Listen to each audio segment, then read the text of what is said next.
never hit the record button the second go around. Oh, no. So we had to, dude, the first thing I do after I blow this thing up is I'm going to get a producer, like 1000%. Like that's got to be on the agenda. So anyway, man. Well, Alex, before we get started here, man, I'll edit in like an intro and all of that for sure. But sure. Look, man, I just want to make sure this is a win for you. So like, is there something that I can do or we can talk about? I can promote for you. Anything I can do to help you out? That's the most important thing for me.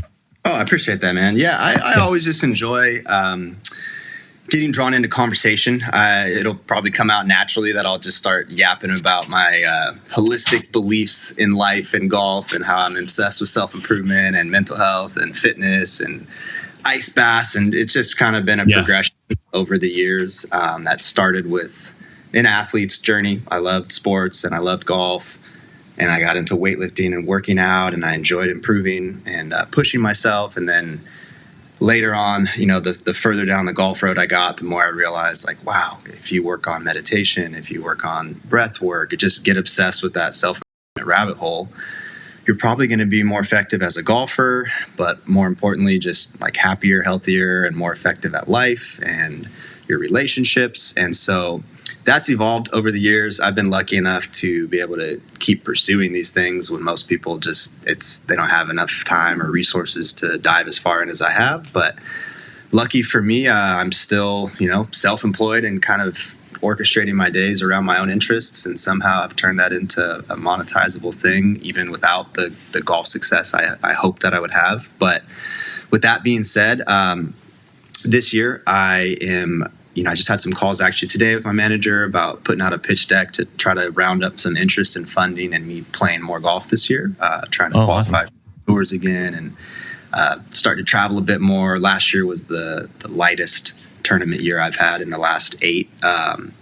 Just kind of was trying to go all in on personal brand and start making more content and working with partnerships. And basically the athlete, you know, in me is probably never going to die, and I'm excited to play more this year, but I'm blending it with kind of online coaching, moving away from just being an influencer, promoting a clothing company or a supplement, and still doing some of that, but more so building a private community and trying to work more directly with people to help in any way I can, whether that's some meditation starter pack or, you know, really diving deep about, you know, depression, or if they have anything that I have a little bit of experience solving for myself. I think that's usually the stuff that I talk about and what draws people in to want to be a part of my journey aside from just the golf.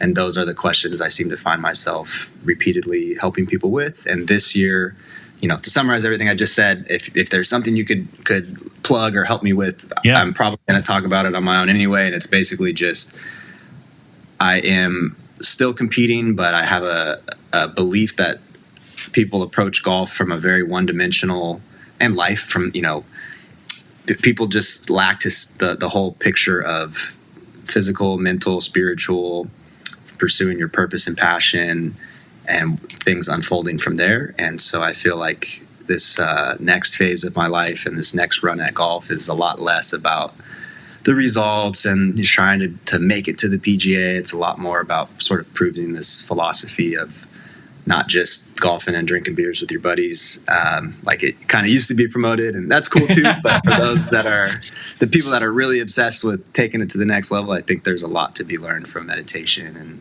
other modalities like that. So love it. Love it, man. Kind of my shtick.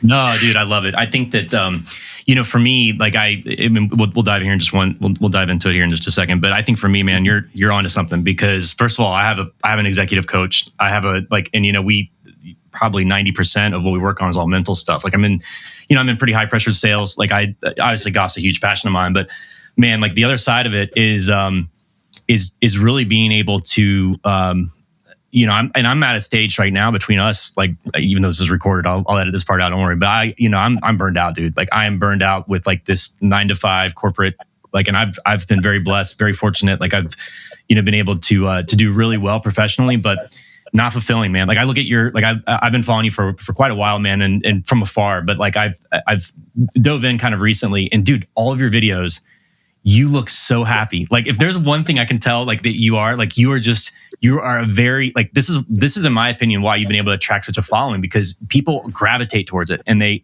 because they need it, dude. They like really desire that. And I feel like you're just from like 2 seconds of watching some of your stuff, man, you exude it, and you exude a lot of it. And it's infectious, man. I think you're definitely onto something. So whatever I can do to help, I've gone through a lot of these type of coaching. Like I've been on the receiving end of it, and I can kind of share with you like what's worked and what hasn't worked from my side, and like kind of my ideas, because I'm thinking about doing it even from like a tech sales perspective. And I'll get into kind of what the podcast is about, and even how I'm thinking about plugging in the podcast to doing like some sort of coaching thing down the line. But I love it, man. I definitely think you're onto something. So congrats. Thank you. I really appreciate that. Thank you so much, man. That's of course, man. Nice of you to say. Well, cool. Well, cool, man. Let's just go ahead and dive in. So, welcome everyone to another episode of Did I Tell You About My Albatross? And boy, do we have a good one for you tonight. We've got a special guest here, someone I've been really looking forward to talking to. His name is Alex Romo. He is, I mean, dude, you really need no introduction, man. You are quite the sensation on all social, and really for a lot of different things. I think, and you keep me in the rails here, but I think initially around golf and, your path, I want to dive into like your journey and really like the way that you got started in golf and the sport. I know you grew up playing a lot of sports and that side of it, but it's evolved. Like I think over the last, like, especially the recent past, we were just talking, like, it sounds like it's sort of evolved, and I'm really interested to hear about your journey and your story. So anyway, welcome to the show, man. Thanks for joining us, Alex. Thank you so much. I appreciate it. That's nice of you to say all that. You're the man. Yeah, man. Well, let's just dive in here, man. So first of all, let's just start. You just got back from Morocco. I was noticing. Is that right? I did. Yeah, I just returned a couple days ago from that. Actually, one of my best friends got married in Florida on the back end of that trip. So I flew back to Florida, Tampa. Dude, that's where I live. That's where you're talking to me from Tampa right now. Are you kidding me? I just left Tampa 2 days ago. Are you kidding me? That's crazy. That's hilarious. Yeah. I'm literally doing this, Alex. I'm doing this in a shed. Like I can touch this. I'm doing this in a shed in my backyard in Tampa. So, wow, that's insane. Yeah, we were in the harbor there, and I wish I could remember the place he got married at. I played some golf out there too. Where'd you play? Cypress Canyon, or it was you're like talking 30 about. Oh yeah. You're talking about Cabot Citrus Farms. No, the word Cypress was the first word. I keep mixing it up. My college home course was Cypress Ridge, and then there's Cypress Point in Monterey, and it's neither of those. But yeah, it was a good course. That's cool. So that was, a quick little pit stop after Morocco, and actually in 2 more days, I'm going to be leaving for Puerto Rico. So a lot of international travel in this month, which has been exciting. But Morocco was a blast. I'm going to return. What was your favorite? You were there for Pro-Am, right? I was there working with their tourism board, and also participating in the Pro-Am for the PGA Tour Champions event out there. Played with this gentleman named Paul Broadhurst, who's a multiple-time senior major champion and very cool, awesome guy, great player. And I had one moment there. Crazy that your show is called "Did I Tell You About My Albatross?" So I've never had a hole-in-one ever. Been playing since I was 5, and 32 now. Wow. Lots of hole outs and exciting things, but never a proper hole-in-one. And on the 17th hole, which was a par 4, 310 yards, slightly downhill, landed like 10 feet short of the pin, rolled straight into the pin at like pretty mellow pace, because there were fans up by the green watching, and they're like, yes, it went in the cup and rattled out to the right like 5 feet. And it was on camera and everything. And so I was thinking, wow, that would have been an epic first, hole-in-one technically, but really even better than a hole-in-one. But no dice. So we're going to Puerto Rico. Man. I'm hoping that maybe something happens down there to shake things up a bit. It's crazy that like we've had this conversation obviously a lot on here because the show's called The Albatross. Let me all right, just for context. And by the way, all my followers and listeners, you guys can tune out for a quick second. Alex, if you pump this out to your people, man, like this is a story really for you and for them, just for context. So the reason it's called Did I Tell You About My Albatross? I love telling the story, by the way. Is because member golf tournament, the year's 2020. My buddy and I, we were day 2. We go up to the final hole. We finish on this course, our home course here called, we're members of Carrollwood Country Club here in Tampa, Florida. But But we finished on Pine 1. It was a shotgun tournament. So we finished on the first hole, which is actually a par 5. And I hit a good drive, which was crazy. I was all over the place that entire weekend. But yeah, and anyway, but I hit a good drive, fairway, 247 out, hit my 3-wood, and it goes in. Now, we had 2 buddies that were waiting for us. So we go up to the hole, and I'm like, I thought I hit a really good shot, but we couldn't see it go in. And my buddy's like, hey, my buddy, we have spirit animals. I'll get into all that here in a little bit. But anyway, my buddy Sea Turtle, he was like, hey man, did you think you hit a good shot? And I was like, yeah, man, I hit that pretty well. He was like, yeah, I went over the green. So I started looking for this thing, Alex. Can't find it anywhere for like a good couple minutes. Like and I'm like, dude, where is this ball? And he said, it went in the hole. And we lost our mind, obviously. So then we go inside and turn our scorecard in. And this is when it gets weird. Turn our scorecard in, and they're like, oh, yeah, you guys were actually 3 shots back going into that final hole. So with that Albatross, walk-off Albatross, you tied for the win. And we were actually doing a Calcutta. We like won thousands of dollars. Dude, Alex, I thought I was going to be famous. I thought I was going to have like your social following by now. Like I thought it was immediate. None of that happened, dude. No one cares about my shot. My wife's sick of me everyone's sick of me talking about it. So I'm like, great, I'm going to start a podcast. And I'm gonna, until this thing blows up, and until I'm on SportsCenter talking to Scott Van Pelt, then I'm gonna keep talking about this damn thing. So anyway, but yes, but to me, man, when I hear stories like you that you just described, it drives me crazy because there's so many good golfers out there that don't even have a hole in one.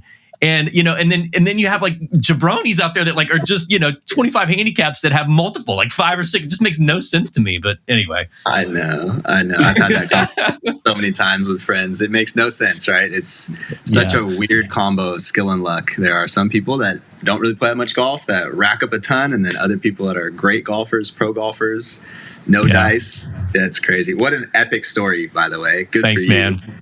Well, it kind of ties in. The reason I wanted to share it with you, there's a couple of reasons, but one, because I first of all love talking about it, obviously, but the other reason is because it does tie into a lot of what you and I were talking about before the show here, and that is like, as silly as it sounds, dude. Like, I mean, I went really deep with this thing. Like, I hired a data scientist to figure out what the odds are, because they're really like, you start doing research online. There's one kid that has one, I think in a tournament. Actually, he's got me beat. He's got one in a tournament. Walk off. Like I'm talking about last shot, last hole, and he was down by like to be in that predicament. And but other than that, there's not. And so anyway, this guy did the research and he came back, and I just imagine like Einstein like curled up in a fetal position trying to figure out the math on this because it took him a couple of weeks. And he came back and he said 1 in 600 million were the odds. So like, I mean, when he told me that, the reason I hired him to do it is because, dude, like as soon as that happened, like it just sort of changed a lot of things for me. And it's still, I mean, I tell the story, people start laughing at me, but like, I think maybe you'll get it because you were describing something like, the similar journey, but like, I just started living my life like anything's possible, like almost like a limitless feeling. And I mean, it's got to be the same feeling people have when they hit the lottery or like, just a really rare thing happens. And if you start paying attention to little things like this and you start having this like growth mindset, what happens, you'll notice it actually happens quite often. It actually happens all the time. We don't really pay attention to it. Maybe it's not an albatross or like, that big of a statement, but it does happen in like little everyday moments. And that's really what this podcast is about. It's about talking about those, albatross-like moments that are just rare and beautiful, whatever they may be. So anyway, that's kind of why that's really why I wanted to share it with you. I love it. I'll follow up with one more similar story in 30 seconds here. Awesome. I was playing a Tiger Woods design course called Paynes Valley in Big Cedar. I saw some of your footage, man. It looks beautiful. Okay, thank you. Yeah, it was incredible golf complex. Went there twice last year, actually. And the first hole, 8 a.m, playing the Tiger Woods course. I'm so jacked up, and we're out there to film everything and promote it. So I'm mic'd up. I've got a buddy in the cart with me.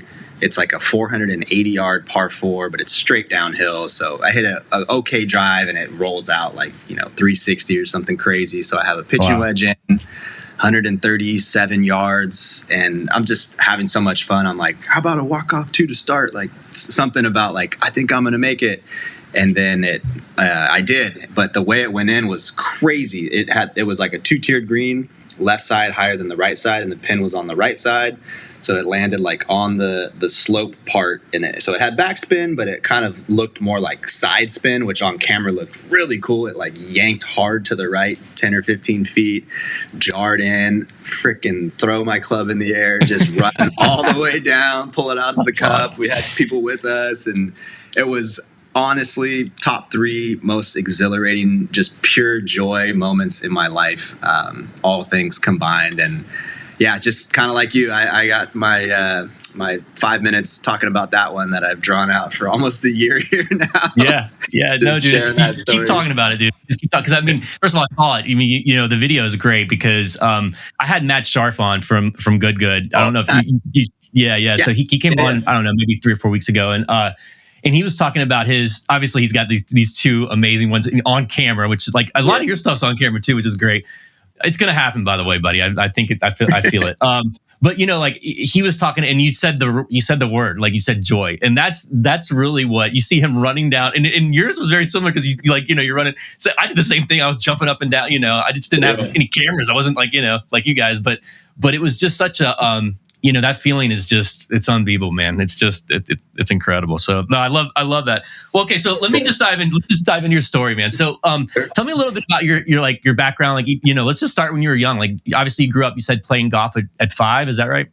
That's right. Yeah, I started at age 5. I played a few other sports as well: basketball, baseball, soccer, and water polo was my favorite. Wow. Actually, water polo, awesome. Yeah, I was pretty into water polo. I was doing some training with the Olympic team when I was in like 8th grade, and really into it. Played it in high school, but was not much of a future with that sport other than being on the Olympic team. Right. And at around age 15 or 16, just decided to hone in on golf because it seemed like that one I could take the farthest and stay healthy and injury free the longest with it. And so I started focusing on trying to play in college. And I came from a pretty small private high school in Ojai called Villanova. So although I was doing well at golf in our little bracket, it didn't really translate to the Division I visibility scale nationwide. And so I had no offers, but I went to a Division I program anyway. And that was Cal Poly San Luis Obispo in the Central Coast of California. And tried my best to walk on, failed as a freshman. Last guy cut as a sophomore. Last guy cut again as a junior, added to the practice roster. Halfway through junior year, called up to the main squad, and then I wound up playing the second half of my junior year and then a senior year and a 5th year. So I got 2.5 years of D1 experience after, didn't look good for a while there, but eventually persevered, and that was really special to me. That was like, kind of the beginning of what I would say I'm a self-described underdog, always kind of trying to rise from the ashes. I don't think I've ever been the best at anything or the most, sure to succeed at anything, but I definitely have had some delusional self-belief and a lot of support from friends and family. And somehow things just always wind up working out. Maybe not as quick as I think that they should or I would like them to, but now that I can look back, it's been a pretty beautiful life and everything has worked out in my favor, even if I couldn't see it at that time. So that was the first iteration of that in college. And then I was planning on turning pro right after, and I had some nice sponsors lined up and a nice schedule. And this was summer of 2014. And then a weird injury kind of just manifested out of nowhere. I had a degenerative joint on the inside of my collarbone. It's called the sternoclavicular joint. And it was just like part of it was broken off and floating in like the abyss of my clavicle, and it kind of created this like popping, clicking, grinding, excruciating pain that as a right-handed golfer, anytime I would rotate fully through on a follow through and like wrap around my head, it just ripped that joint open and I couldn't do it. So did some traditional medicine at first, cortisol shot and a bunch of PT, and we couldn't really figure out, 1, why it happened, and 2, how we were going to stabilize that joint unless we did reconstructive surgery. Oh my gosh. And I met with a number of doctors, and they all said, we won't do it because your aorta and major arteries are like within centimeters of that joint, and the risk of nicking it and you bleeding out is like pretty high. So for someone that just wants to like play sports, we're not going to risk, 24-year-old kid's life for that. So I felt really stuck, and that was probably my first experience with like pretty heavy depression and just hopelessness of like, damn, I had no backup plan, dude. I didn't go to the career fairs in college. I took no internships. I never for 1 second thought of, probably, I could do this job if golf doesn't work out. It was like golf ever since I was a little guy. And again, leaned on family. We found this experimental medicine, which now is pretty mainstream, but at the time it was kind of out there, and it was called stem cell therapy. Did that for like almost 2 years, where I was going into LA and getting bone marrow drilled out from my spine, and then having that re-injected into this neck area. I was getting like 300 injections every 2 weeks. Oh my God, dude, that's crazy. What was that like?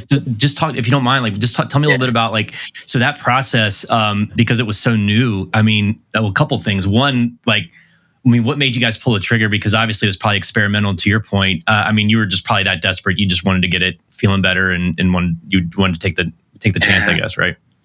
Yeah, I mean, the doctors that we had met with, the more traditional ones, were like, you will just never be able to golf. And I also was really into lifting weights at that time. I had a real passion for working out, and they said that was not going to be an option either. And so I just kind of felt like rolling the dice. You know, what else was I going to do? Just sit on the sofa and accept defeat? I felt like there was someone telling me there's something we could do, and even though it was going to be very painful, very slow, and very expensive, there was at least a chance, and it wasn't a life-threatening thing like the surgery option. So, and to be quite honest, the doctor was really spiritual and just connected with him. His name was Dr. Mark Darrow.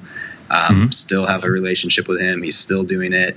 I'm one of many success stories for him. I'm in his book even, and just a great guy. That's cool. Wow.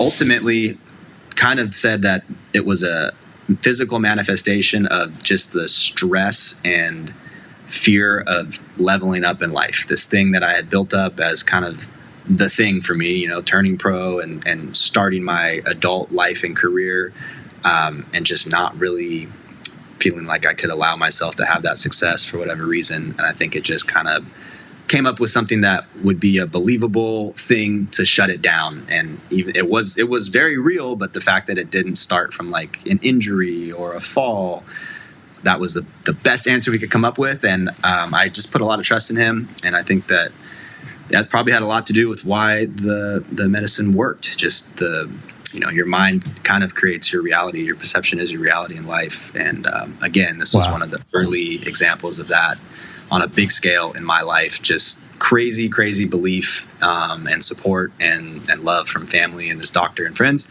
And fast forward 2 years later, was swinging a club again, and here's where the story gets fun. Amazing. Well, hang on. All right. I want to go back to that if you don't mind. So this doctor, first of all, let's get what was his name again? I want to give him a shout out. What was his name? Sure. Do you know the name of the book? Dr. Mark Darrow. I wish I knew the name of his book. That's okay. Well, I'll put it in the notes, and I definitely want to check it out.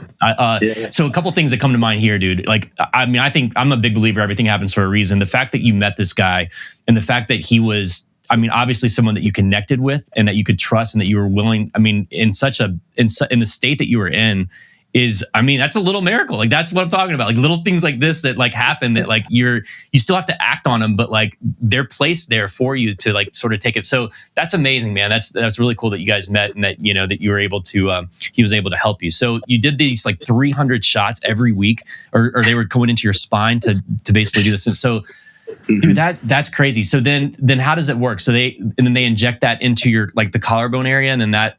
Okay, wow. Yeah, it just helps the cells and tissue and cartilage to kind of regenerate and repair itself.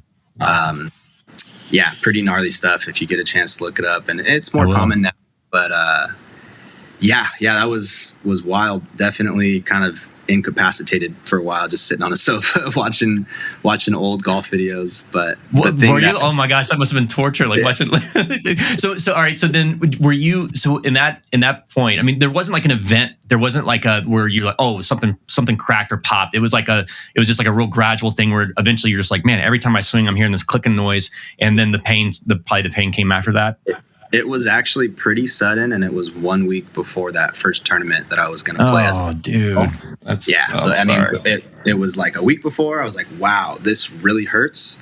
And then I took a ton of Tylenol and tried for like one more day, and I was like, nope, I cannot swing. And that was it. That shut me down. No more golf for 2 years. So yeah, it was a sudden onslaught of just some weird pain that we tried to figure out what the heck caused it, but. Yeah, well, I think you're definitely. I mean, I believe what you're saying. Like, I've been hearing this a lot lately too. Like, as far as this manifestation of like, and bottom line, fear, like whatever that fear may, and it's different probably for everyone, but like, whatever it is to the individual, I mean, it manifests physically in a lot of different ways. And so did he help you? I mean, with him telling you that aspect of it, did that give you enough of what you needed to like sort of, I mean, obviously he was doing the treatments and stuff, but mentally, I mean, was that enough to kind of make it, or did you have to actually go into a deeper dive, to address the mental stuff? I put a lot of trust into him, definitely. And I started, my family, I was lucky that I grew up in a household where, mindset stuff and the power of the mind was not considered taboo. It was encouraged. My parents were showing me like, there's a movie called The Secret and a book. Yes. My mom did the same thing, man. It was a game changer. Yeah, we were into that when I was like 12 years old, and my dad was teaching me breathing techniques to deal with fear about, anxiety at school, or I remember there was like a camping trip, and I was afraid of bears or something, and my dad was teaching me to do deep breathing and stretching with them. So I grew up in a household where that type of stuff was really celebrated and encouraged rather than made fun of or considered taboo. So the foundation was already kind of laid for me by my parents that, I could really affect change in my own life, even on the physical plane, just with my mental activity if I really honed in and focused. And so I just don't think I ever bought into the diagnosis from doctors that I was like incurable and all these things were wrong with me. And so I think that played a huge role in the healing process. And we can get more into this in the future part of our, the chronological progression of my life story. Please, the one thing that I have been learning more recently, working with meditation coaches and breathwork coaches on some retreats and workshops together, is everything is energy. Us as humans and the entire universe, it's all energy, and it can't be created or destroyed. And it's supposed to flow freely through our heart and our body. But stress and trauma and the fight or flight response and hormones like adrenaline and cortisol can block, or just a closed heart from fear or past scarring and trauma can block energy that should be freely moving through your body. Sometimes we out of a defense mechanism or fear, we just clamp down and lock some scarring memory deep down inside of us because it doesn't feel safe to process it, whether that's societal conditioning or our parents or whatever the case may be. And I don't know if I knew at the time what was going on or had the words to describe it the same way I do now, but I really feel like that was an extreme case of me just, I had already kind of, first world problems. I've been lucky and I've had a nice life, and we're talking about playing golf here. But in my own, my own mental plane, which, like we're saying, perception is reality. And so to me, being obsessed with golf, all in on golf, believing I had this big purpose to go chase these dreams, to me, it was like life or death. And I think that just fear of failure or fear of judgment or, not understanding stress management techniques at a young age, I think I just was kind of blocked off, and I wasn't allowing energy to flow freely through my body. And when your body's trying to release stress, it can manifest on the physical plane. You can have literal physical ailments, and it's a good sign. Sometimes it's a sign of you letting go of things or processing things that you locked away 10 years ago in childhood. But I've met countless people with interesting stories like that in my later years now, where it makes me feel a lot less crazy for what I was experiencing at the time, and I really couldn't explain. There were definitely times where I was like, dude, I think you're just full of it, man. Like, there's nothing wrong with you. But then I would pick up a club and I'd be like, no, there's definitely something wrong with me. I just can't explain why. Oh, man. Well, I mean, no, and by the way, I think it's, I don't think you should discount that feeling, because I mean, it was everything to you. I mean, that was like your whole future. Like, that was everything you put it, and so to have that almost feel like it's getting taken away, I mean, that's a scary feeling, and it just happened to be golf. But I mean, replace it with whatever is most important in your life. I mean, that's a serious, that can be a really disheartening thing. So you mentioned depression. Well, all right. So I took you away from this is where it gets fun. So I don't want to, let's go back to that, because I didn't mean to throw you off track there. No worries. And one silver lining from all of that, as I mentioned, looking back, I feel like everything has worked out in my favor. But in that moment, it felt like this is the worst thing ever. What I learned at the time was a love for social media and trying to build a community and sharing. I had so much time without being able to really do much physically for 2 years there. And I was working a job at the time. I was a caterer. So it's not like I truly just watched TV all day, every day. But the physical activity I was used to with golf in the gym was taken away from me. So I filled that time with sifting back through pictures and videos from my college career, starting to post a little bit on Instagram, and having my first experience with like attracting, little brands here and there for some free t-shirts, or posting about this for $50, and very small scale, small time stuff. But it was the beginning of me gaining belief that, wow, I can actually I can attract like-minded individuals through the internet if I share my passions and the things I'm interested in, and I put a lot of work in DMing back and forth with people and supporting other accounts. This could become a really fulfilling, interesting thing where I build a golf community, and then, wow, it looks like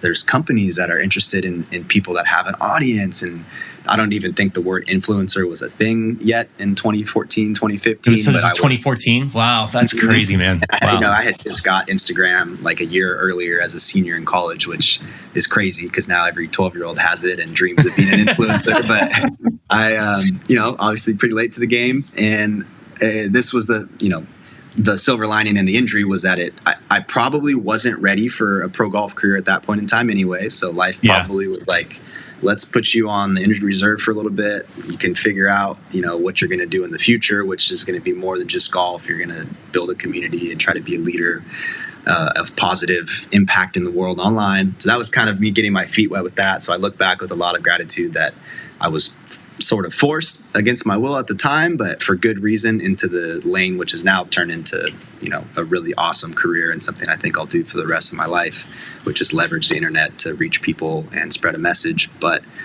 the fun part that you asked about was that within my very first month of picking up a club, I was like, let's just send it and play a tournament. And I won like my fourth or fifth thing, which was like 5 weeks after. I wasn't practicing or ready at all. I just literally was like, let's get back out there. And I've told this story a few times. In California, we have a mini tour called the Bo Tour. Okay. And just this awesome guy named Bo that used to run something called the Pepsi Tour, which no longer exists. But great mini games attract PGA Tour players, every now and then that are looking for a game in their off week. And at the time, this guy JJ Spawn, who's now like a multiple-time PGA Tour winner, he was kind of one of the local savages playing on that tour and taking lunch money. Wasn't on the tour at the time, but I was in a tournament that he was in as well, and he was the guy that finished runner-up to me for my first ever pro win. Wow, that's amazing. Clipped him by 2 strokes and had my girlfriend with me, and it was just this insane high of like, wow, I have no business being good at golf right now. I know my swing is trash. I know my short game's garbage, but this is yet another moment of proving the fact that your mind really is in control of everything. Like, so what were you telling yourself? Like, do you remember, like in that moment, like during that tournament, were you telling yourself, "I can do this"? Like, you doesn't like you had to block. I imagine you had to block all that out. I mean, I know in my own personal life, I've had to like fake it till I make it like multiple times, and that works for me. But what was going through your mind? Do you remember? Yeah, definitely was nervous, but it was just gratitude. It was just like appreciation and gratitude that I could play golf. And that was like screaming so much louder than, over time, the further back in the golf culture you get, the more you kind of get this spoiled brat attitude of complaining about the bad bounces, and you have all these expectations and you think you should be doing better than you are. And before that can creep in, when you're just truly playing out of pure joy for the ability to be like a healthy, physically capable human being swinging a golf club and just enjoying that moment of competing as a pro, when I thought for 2 straight years it might never happen, that weighed heavier than all of the other garbage and allowed me to actually let what skill was in my body come out. And it resulted in some pretty good play for a while there, and eventually caught up with me, and I stopped playing as well. And if I had continued that trajectory, then maybe I would be on the tour at this point. But it was a very early, and it's something that I've tried to find that same just pure enjoyment and gratitude for living life and detachment from outcome. I think ultimately that's what it was. I had clearly had no expectation of winning. I just was happy to be there. And it's harder and harder to have that attitude the more and more you work hard at something and you start to believe you deserve good results and you start to attach to them and identify with them. But if you can really make it simple and take it back to the headspace I was in at that point in time, I think all of us would get more out of ourselves and whatever we're trying to do in life. And it's, I'm happy that I experienced it even once in my life, just an overwhelming sense of gratitude that allowed me to excel at something without getting in my own way. That's not to say that I experience that every tournament, or I don't know if I've ever had that free flowing state of golf again in my life since then, but I do remember what it felt like, and I'm constantly trying to remind myself, like, dude, gratitude is the answer. Like, you are in your own way. You think you're so much more important and take yourself so much more serious than you should. Go back to that like 5-year-old attitude you had of, it's like, wow, this is just so sick to be playing golf. Like, you might. It is. Well, dude, you said a couple of things that like I wrote down. So like one of the things you said that I kind of want to touch on, if you don't mind. You said, I heard you say this now twice. So, felt like you didn't deserve it. Like, I think, and I've had these feelings before too, man. And it's like, that is such a, I don't know, debilitating feeling, because it can be overwhelming. Like, I mean, and if you really feel that way, then, kind of like what we're talking about here, if thoughts become things, it's going to become the reality. So I think gratitude is an excellent way to combat that. Like, I think gratitude is a place of abundance, right? Where you're grateful for, and then the fear of having like what you cared and like this passion that you cared so much about, that was such a big part of your life, the fear of that going away. And the fact that you were able to come back and then win, dude, that's like, if you stopped right there, that is amazing. Like, that's just a great, like, I just love that story, man. It's cool. So anyway, I agree. No, that's good stuff right there. Thank you. Yeah. Well, so then, and I wanted, if you don't mind, I would love to dive into a little bit to the social stuff. Cause I mean, so you came out, like, how long did it take you to ramp up? And I have no idea what, like, talking about late to the game. Like, before I started this podcast and before, like, I'm 43, I'm old. But I still act like a 15-year-old. Like I'm, but man, like I just started social. Like, I mean, I had a Facebook account, but like, here's the thing. It's funny. I didn't post anything. Like, I've got 2 little ones. I didn't post anything from when I got married, which I married the most amazing person ever. Like, I should have posted some stuff. If I'm going to post stuff, should definitely mention that. Should definitely mention when my kids got born, like the happiest days of my life. And then all of a sudden I'm like, I'm going to post about this Albatross and this podcast I'm doing, which I had to like get over the fact that like, this is what brings me to social media. And then my wife was like, really? Like, what about everything else that we've been doing? Like, but so, I just wonder what the environment was like. Was it like, how fast did you catch on? Yeah. Boy, it was a little tough for me too. I definitely didn't grow up like obsessed with social media or anything. I think I barely had a Facebook as a senior in high school, and then barely got Instagram as a senior in college, and pretty much just lived in the real world until I was about 23 or 4, sitting on the sofa doing the whole posting when I was injured for a bit there. But it's definitely something that I was inspired by Gary Vee, one, and then I love that guy. Podcast. Yeah.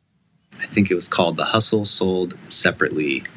And it might have been with Case Kinney, who, if I'm correct in that assumption, he's still doing content, and I see him on my feed all the time. I could be misquoting that, but that's not the important part. Basically, it was some guys talking about document the journey before you've done whatever it is that you say you're trying to do, whether that's becoming the world's top chef or a pro golfer or a great husband and father.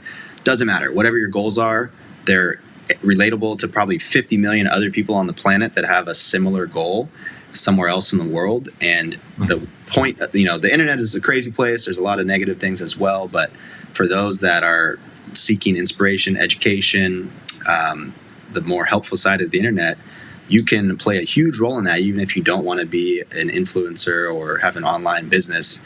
It's not only, it's helpful for yourself because it creates some accountability, and like, if you make a goal of documenting your journey to lose 10 pounds in 100 days, and you make a commitment to post 1 video per day or 1 progress picture per week or 1 blog post, it's going to give you a little bit of pride in what you're trying to do, even if you only have 5 people watching, because it just makes it feel like, okay, it's a little bit bigger than me. Now we're out of my own head with this set of goals, and we're in the world, and some people are watching and rooting for me or rooting against me. And either way, it's motivating because this goal matters to me, and I want to show people I can do it. these podcasts were kind of, talking about, on ESPN, we watched 30 for 30, talking about people that are already really accomplished and going to their origin story. And that is inspirational and motivating to listen to the progression of someone from floor 0 to the top floor. What's even more motivating is if you share the story and the ending of it hasn't been written yet, and you're able to draw people in through shared interests what you're working on. And maybe you can learn from them at the same time, and you guys grow collectively as a community through collaboration and talking about your own unique experiences, what's working, what isn't working on this journey to lose 10 pounds in 100 days, or whatever the thing is that you're building community around. And that resonated with me at the time in 2015. And I was like, you're right. I'm going to start this pro golf journey. I have no clue how I'm going to make it, but one, for my own purposes, to show my family and to watch when I'm an old guy, I want to document it. iPhones are a big thing now. It's easier than ever to film. I think it's going to be a cool journey, progressing from one tour to the next and playing Q schools all over the place. I want to film it.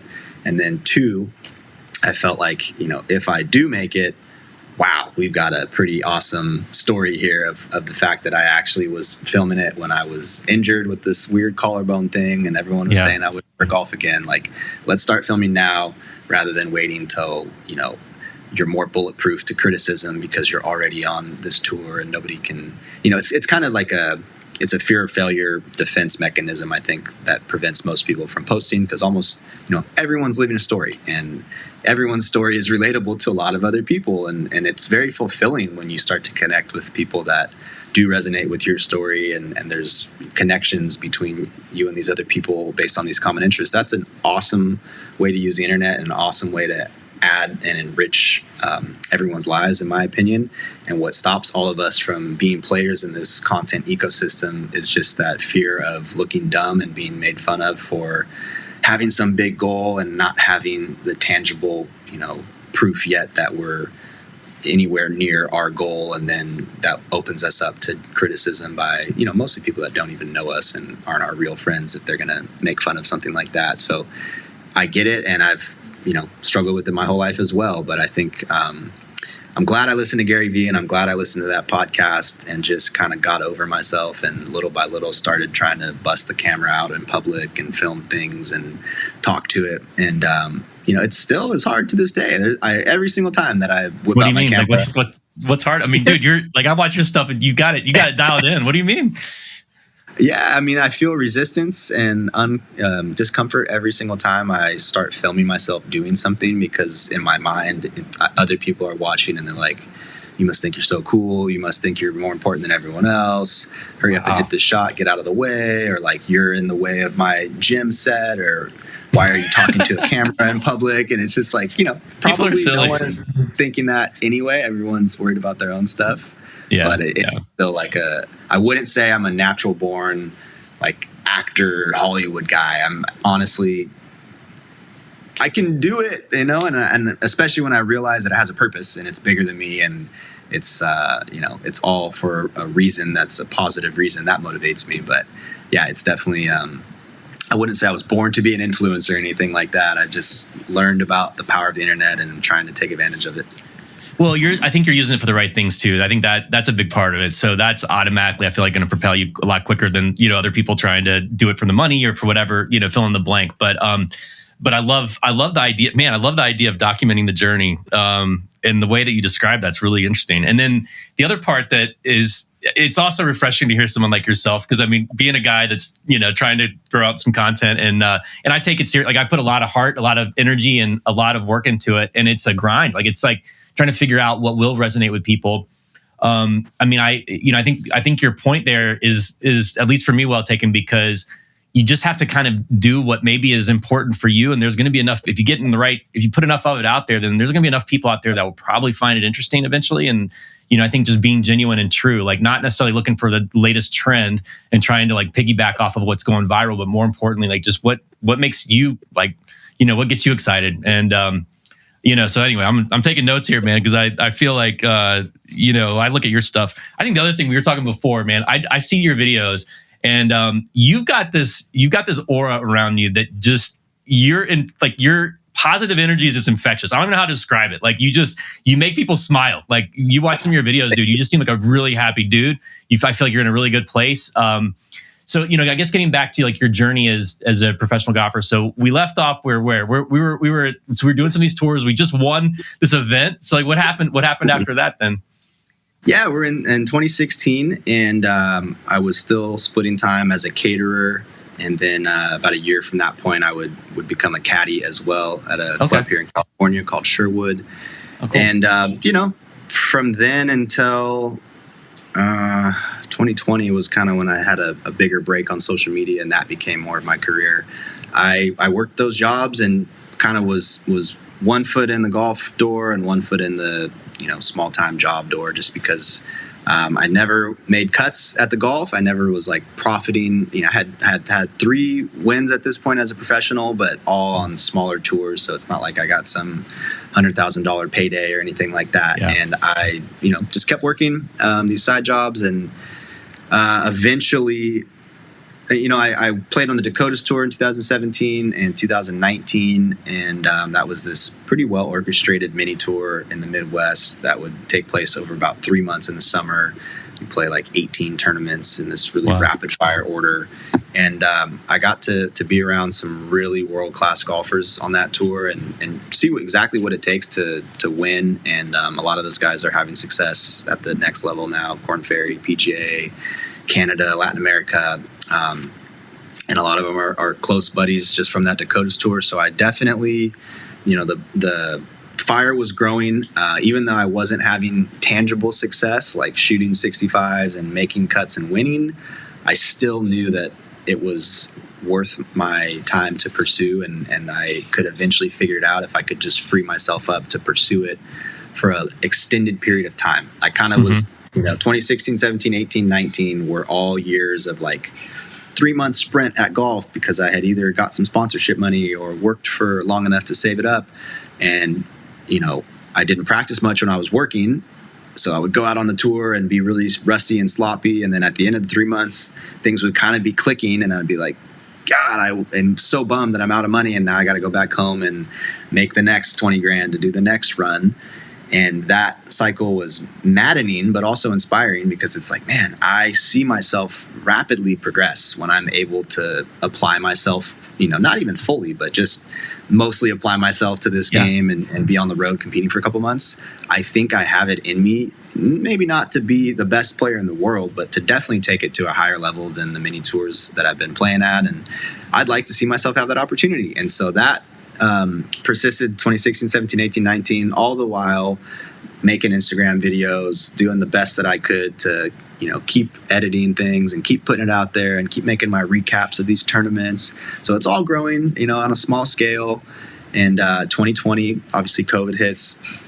And I had sort of already had this realization at the end of 2019, start of 2020. And I believe March of 2020 was when COVID shut down everything in California.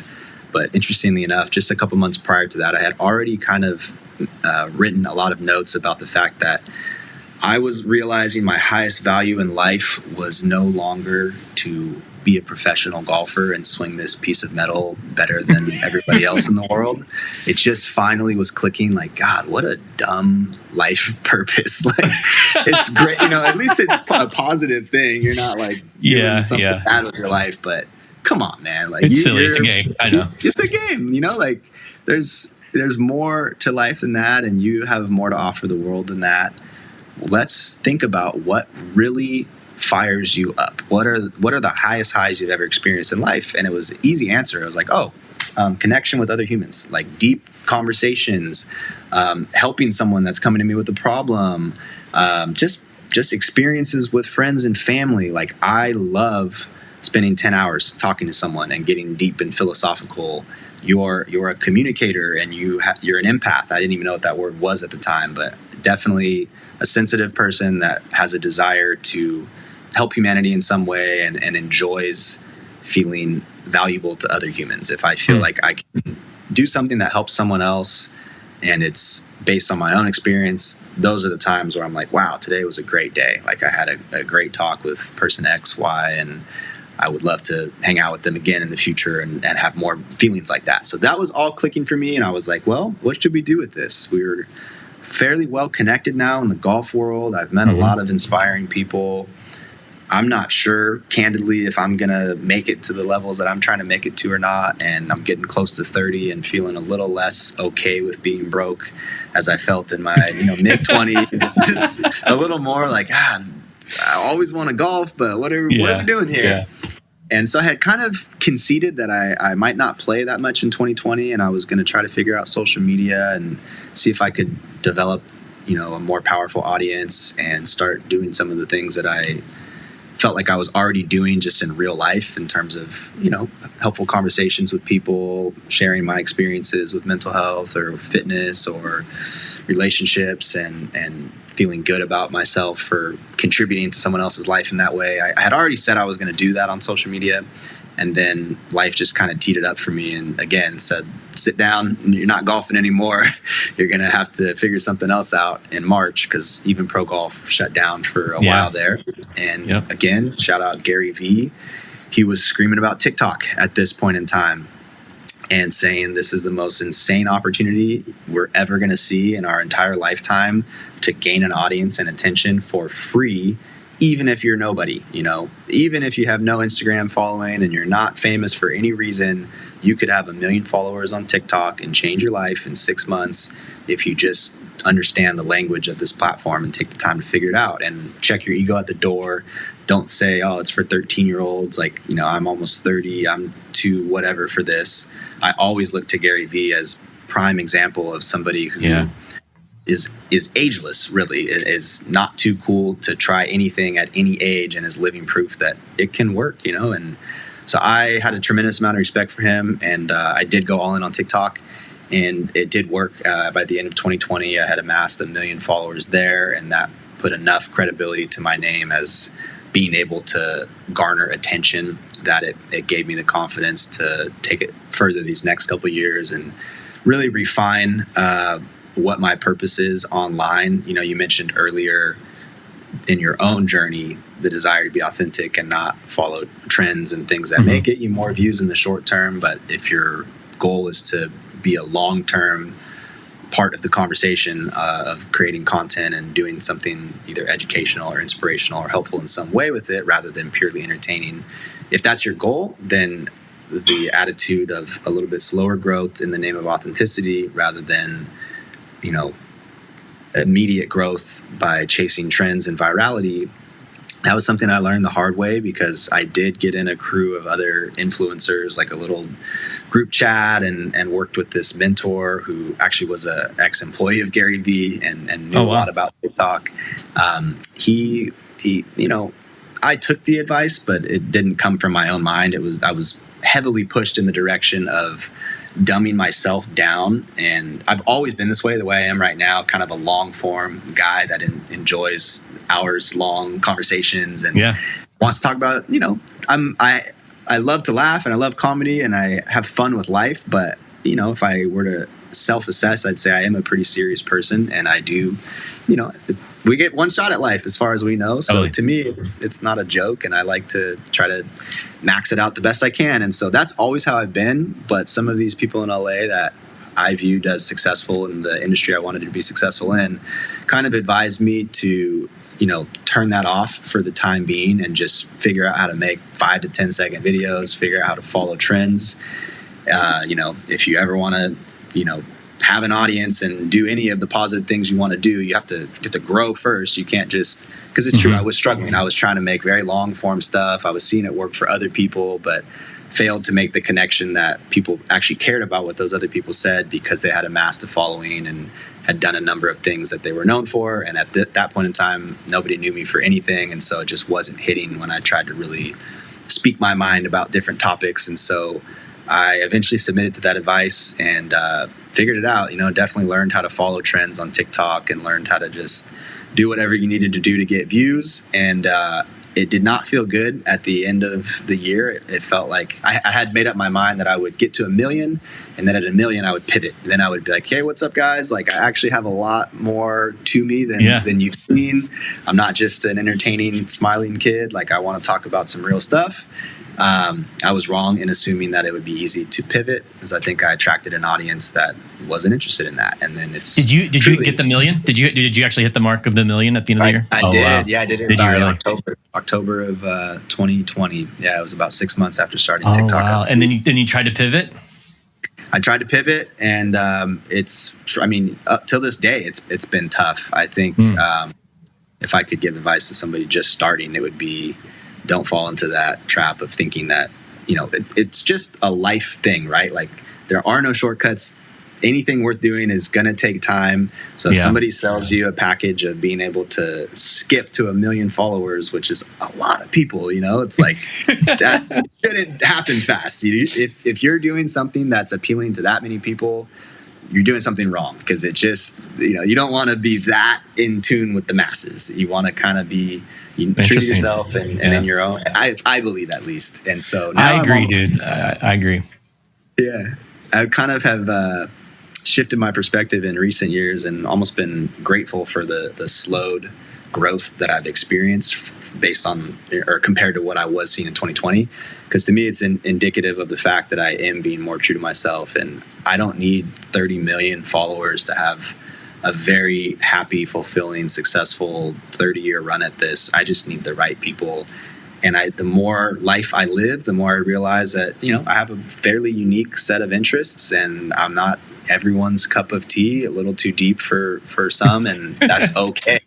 It's more important to just stay true to myself and attract the right people, and turn off the people that aren't going to be into that anyway. And that means, you don't get to grow 1 million followers every 6 months, end on end. It's just, that would only work if you're more of a traditional entertaining blogger and making stuff that really appeals to 15-year-olds. So it was an interesting journey. Grateful for all of it, all learning lessons, but kind of approaching it different these days. Alex, you know what's weird, man? Like, I literally came across this today. The universe is crazy, man. Literally today, a guy trying to grow his YouTube channel. I've got like a handful of subscribers, by the way. It's we're just getting going, but it's just funny because I came across something today, and it was talking about this exact thing. It was talking about, because I do shorts. We take a lot of these podcasts and then we'll chop them up into shorts and stuff. And I post them on my regular YouTube channel. Those have done, some of those have done really well, especially with like, Matt Sharp's a great example with his audience. Like, a lot of them were able to see some of the stuff on our channel, which was great.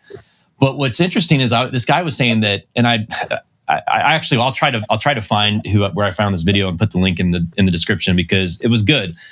He was basically saying the same thing you are. He was saying that it's specific. Actually, it was specific to YouTube, but he was saying that he's finding now, and this guy's pretty accomplished, but he was saying that he saw a dip in.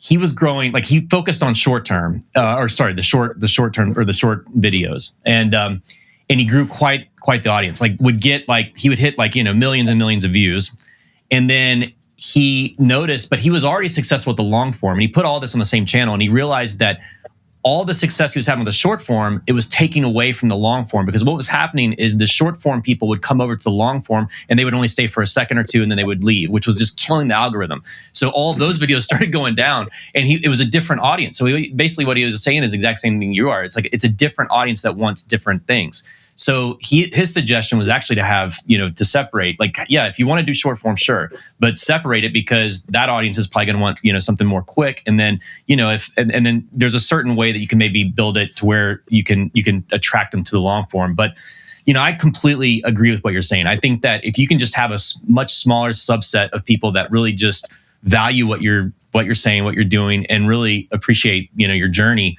then I think you're going to have a lot more success. And what you're like, I can tell, man, your ultimate goal is to really help people and to really find those people that you can help. I think you're going to have a lot more impact doing it that way. I don't know. It's just my 2 cents, man. I totally agree. I just think of how I use the internet, and on Instagram and TikTok, for example, my algorithm is really well filtered to where it just shows me things I'm interested in that are helpful, tips about self-improvement and life. And I love what it shows me, but it's it comes at you quicker than you can digest it. And so at the end of every day, I've noticed that I've saved like 45 videos from these different platforms, Instagram and TikTok, and with the pure intention of like revisiting them and implementing what I've learned. And it just doesn't happen. It's just, it's almost like a form of dopamine. You feel like you're improving your life because you're always sifting through these different things that are helpful. But the things that I actually learn from and improve my life with are like hour-long YouTube videos, 2-hour-long like courses and things where you it's not as stimulating and hyper edited and engaging as the short form content is that's doing well and going viral. But at least where I'm at right now and where I hope to position myself for those watching my content as well would be more of like a YouTuber, and then moving into even courses and private coaching and stuff, where I don't think there's that much help you can do in 10 seconds, no matter how awesome your editing and stuff is. It's better than nothing, and I certainly still support creating positive content in any length. But I definitely, at some point, I think I'm going to pull back from the short form platforms and just try to go all in on, less. I'm going to intentionally make it not punchy, because I don't want to mess with people's attention span and give them a new angle and a new clip to look at every 1.5 seconds so that they don't scroll down in the comments or pick up their phone and text someone. Like, I genuinely believe that one of the biggest epidemics going on in the world right now is just a messed up attention span, and that leading to all kinds of, challenges in life, and depression and anxiety, and an inability to form a real connection and relationship with friends, with family, with your partner. And I feel like I already don't really enjoy feeding into that, even though I'm doing my best to be positive, and I do try to make longer videos on Instagram and TikTok than the average person, knowing that they're not going to perform as well, and knowing that that's still more true to me than trying to spit it out in 5 seconds. But even that, I feel like I'm still a part of this perpetuation of an infatuation with, short form creators and viral videos. And there's a deep part of me, and I've been saying this for like 5 years in my notes, that at some point I think I will try to encourage people to just not use these short bite-sized platforms as much, and just seek education online, and accept that if you really want to learn something or really want to change your life in any capacity, it's not a quick fix, and it's not something flashy or crazy. It's just, you got to do the work, just like in golf, just like in the gym, just like in a marriage and a friendship, in school. Anything of value takes a lot of time and a lot of hard work. And above golf and above any of the other things I talk about, that's kind of foundational Alex Romo philosophy. And I think at some point I hope to like really make that a more widely accepted thing. Yeah, no, I mean, it's great to hear you say that. I mean, for someone that's had such success on the social platforms, I mean, it's refreshing to hear it, man, because I'm old school. Like, like I said, I'm older. I mean, I don't, like, between us and like the handful of people that's listening to this thing, I don't get it. Like, I don't get these, like, I mean, I do it obviously for, to try to get more views and stuff, for just to grow the podcast. And I'm more passionate about, I'm more passionate, to your point, about storytelling and really being able to like learn people's story, learn from their story, the journeys, which I love. So no, man, I don't think you're getting that out of a 10-second, video with all these B-rolls and everything else that goes along with it. I've had to learn it because, you've been really like, I'd love to kind of talk about like, you're doing what I love about this whole thing, man, is I think personally, this is actually the best thing that could have possibly happened to you. And I'll explain why. So you were talking about, wow, I'm going to document my journey as a golfer.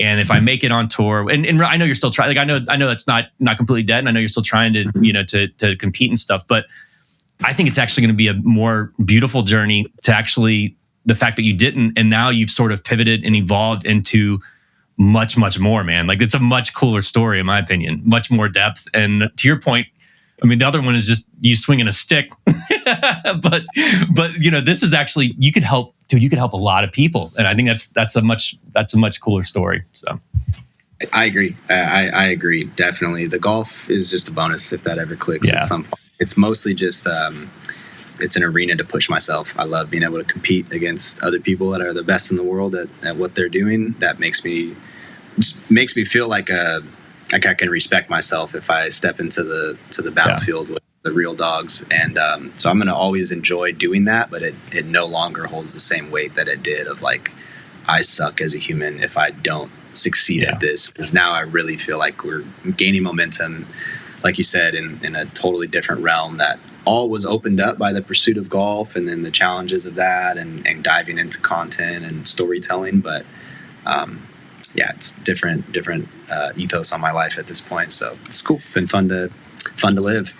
Yeah, man. Well, all right. I know I want to be respectful of your time, man. You good for a couple more minutes, or do you? Okay. All right. No, all right. Awesome. Keep okay. going. Cool. No worries. All right. Awesome, man. Thanks. Let me know if you need to run, but I won't keep you too much longer. But I got a couple more questions for you. So I do want to get into like kind of like this pivot and like some of the other stuff that you've been focusing on, like the cold plunge and I know some of your other passions here. I want to talk about that. But before we do that, can you tell me a little bit about like, so when because I mean you're golfing at a very high level, and I've got like some of our really good friends here in Tampa actually.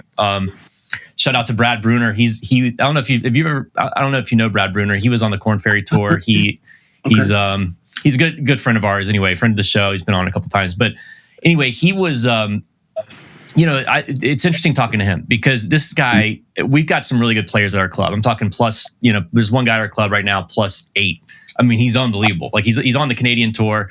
He, he's right there. Like he's actually got, like, he's right there. And we're kind of following his journey.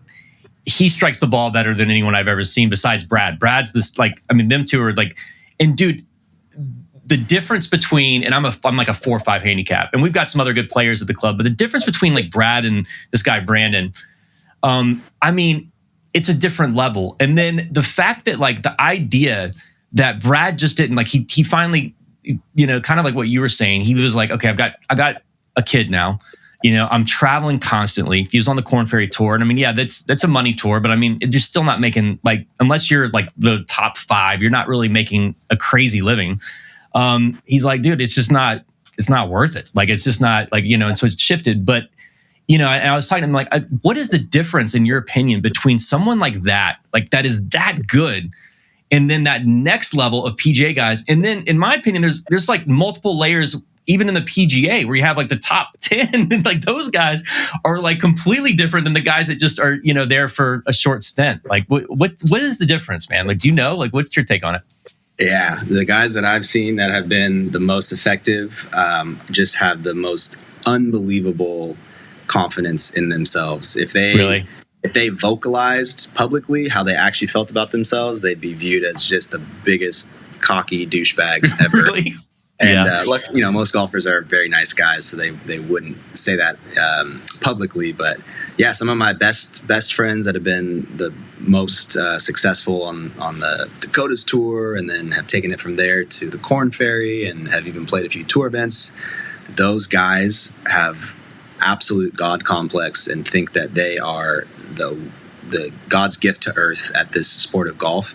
And I don't think that they're born that way. I think that you develop confidence by proving to yourself through actions repeatedly that you are who you say you are. And I think the quickest way to get there is to look at someone that's uber successful in a field you want to be good at, whether it's business, golf, the gym, and be honest with yourself about what they're doing every day. And so for these golfers that I'm speaking of, that's what they do. They're not making social media videos. They're not thinking about what impact can I have in the world and all these different things. They literally just want to be the best at golf and smash everybody in the tournament every week. That's where their focus is, and that repetitive actions daily to putt and chip and play the practice rounds and work with coaches, that breeds the confidence. It's not fake confidence. It's not fake it till you make it. It's like they really do think that they're the best because they're showing themselves every day that they're doing what the best would do. And it doesn't happen quickly, but if you repeat it over time with enough consistency, I think that's where that crazy self-belief comes from. And that's, in my opinion, the only difference between the guys that still strike it exceptionally well and do all the things just like a tour player would do, but don't have the same success.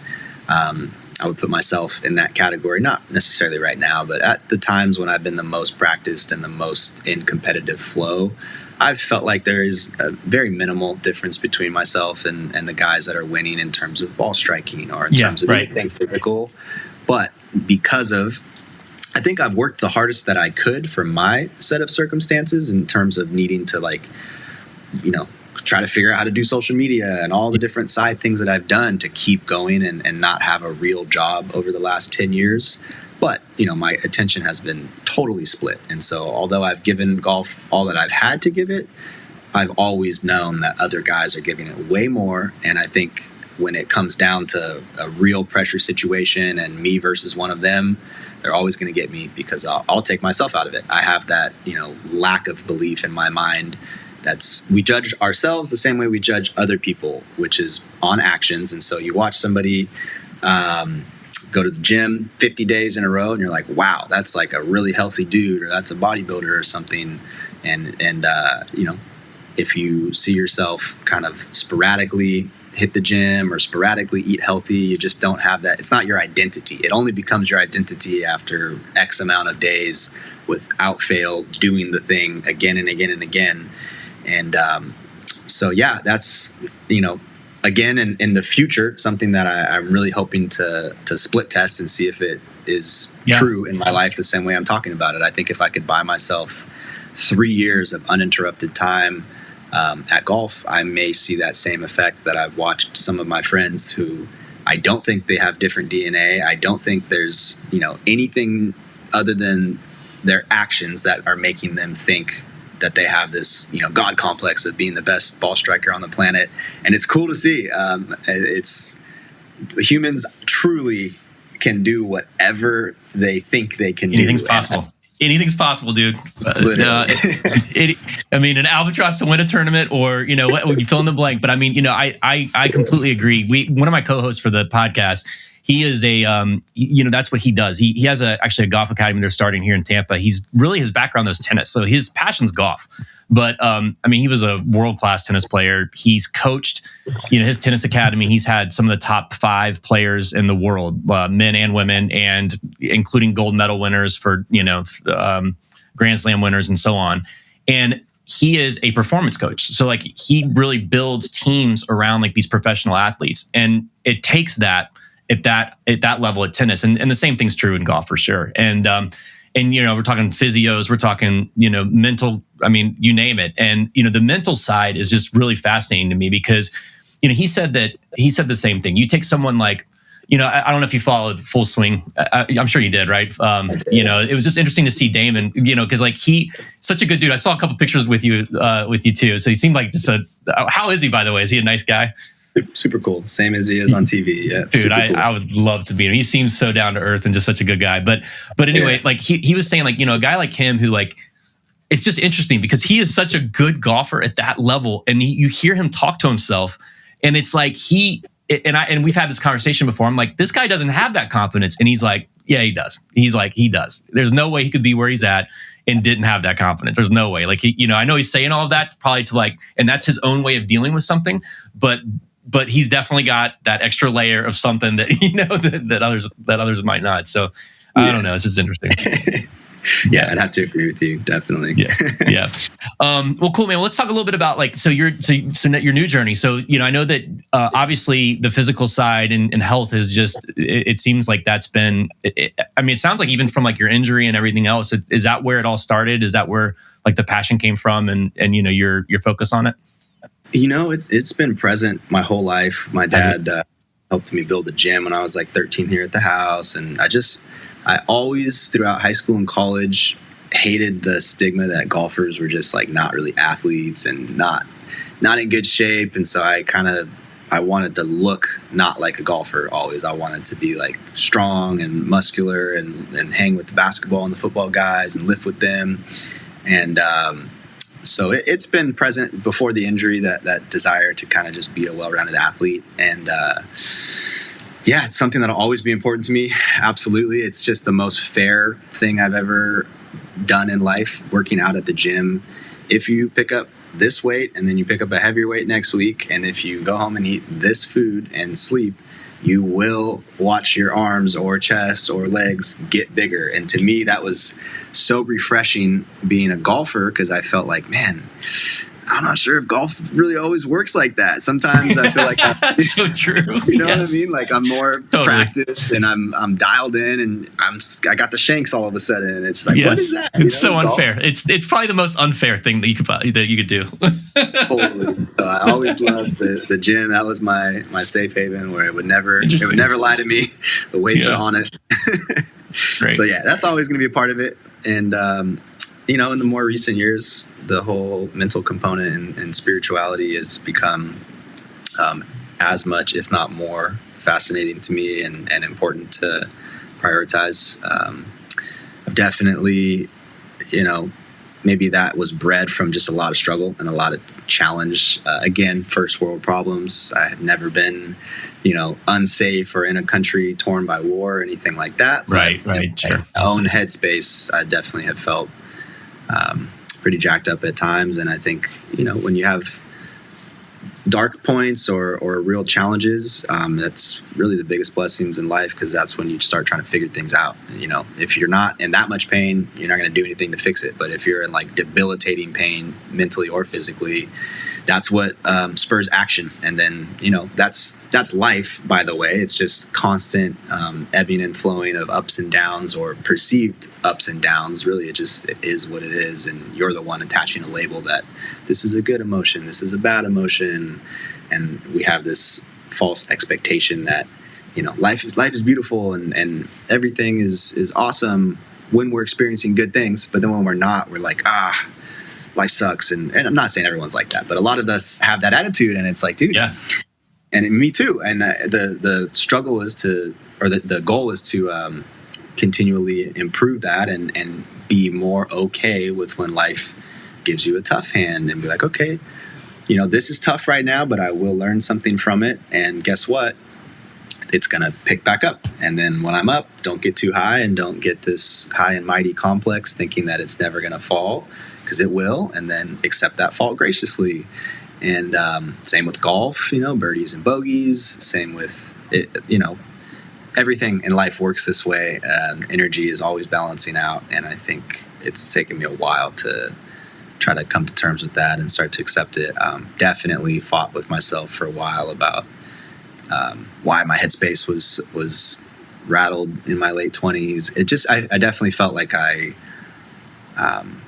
the golf wasn't working out, but I didn't know what, if I could make this social media content thing work, or if I even would be good at it. And it just, midlife crisis, whatever you want to call it. But yeah, I think that kind of pushed me more in the direction of finding some peace internally, rather than, I think in my 20s, I did it more through friends and going out and partying and, more of the traditional socially accepted Western culture ways of dealing with issues.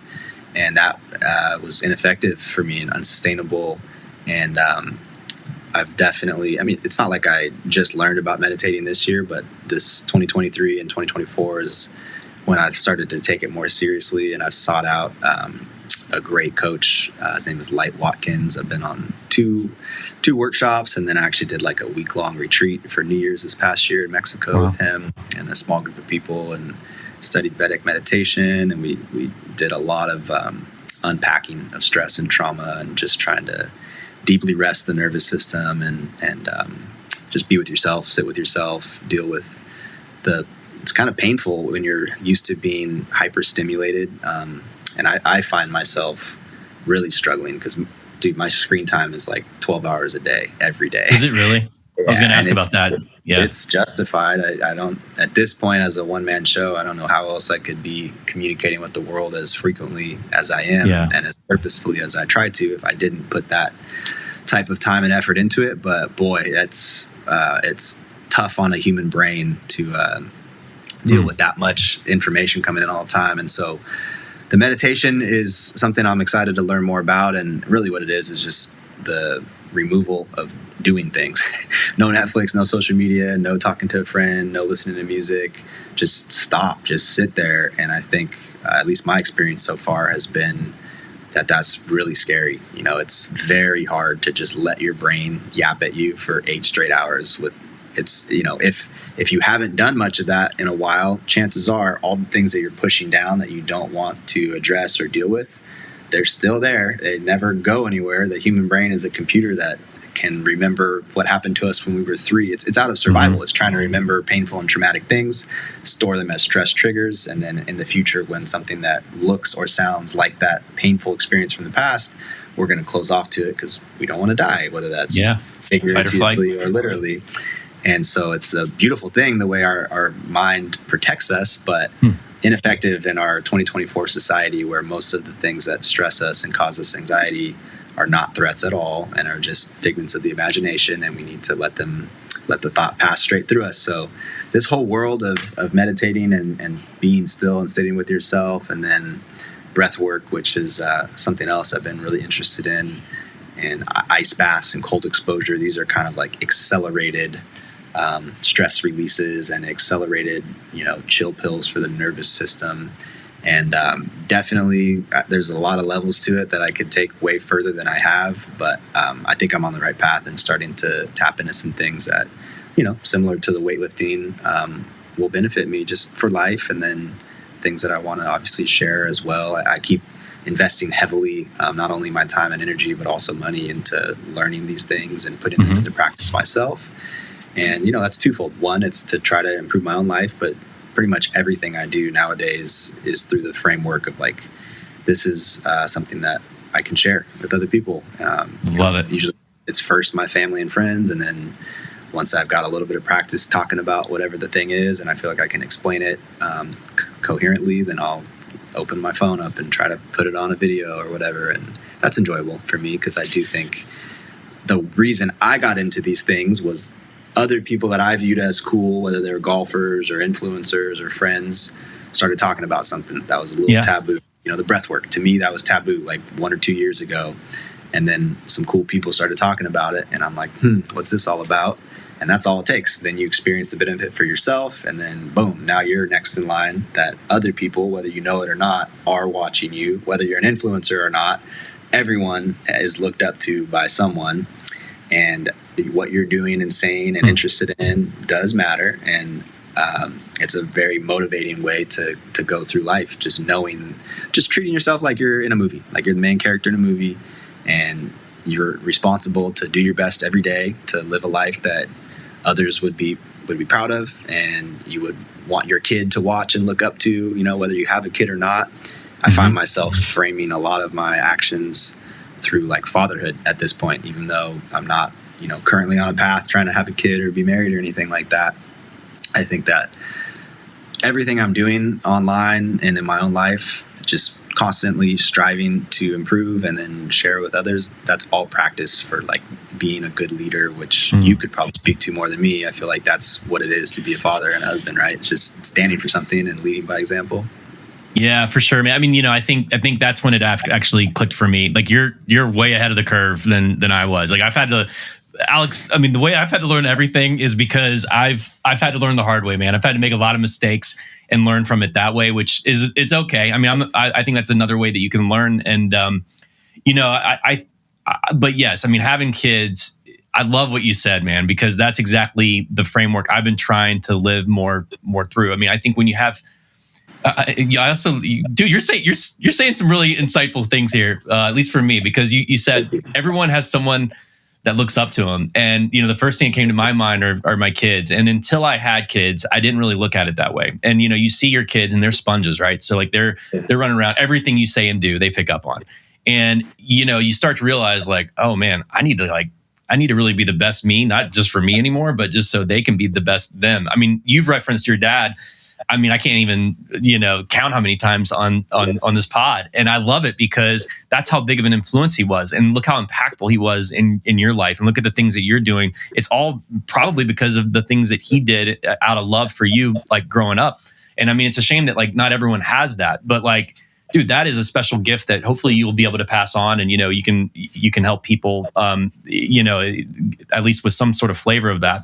But the other thing too, you had mentioned like you're really good at being able to explain some of this stuff. So like I caught your video on the cold plunge, and I've got a bunch of buddies around here that they've been trying to get me to do this cold plunge stuff for a long time. And we actually have one at one of the clubs here in Tampa, not at our club, but a different one. And And we were playing the other day. And he was like, all right, man, get there at like, 7 a.m. for, we'll do the cold plunge before we go out and play. And I'm sitting there in bed, and it was like a cold morning here in Tampa, which means it's like 65. I'm like, I don't know, man. That's I could stay here under the covers, and so I didn't do it. But like, man, I've heard so many things. And the way that you described it, it made a lot of sense. Finally, you're like, it spikes all of it spikes like your adrenaline and like all of like your fight or flight, and then when you get out is really where the benefit happens, because then your stress levels go down naturally because they've already been initiated. Is that a fair way to summarize it? You nailed it. Yeah, exactly. It's the same with any other hormone flooding in our body.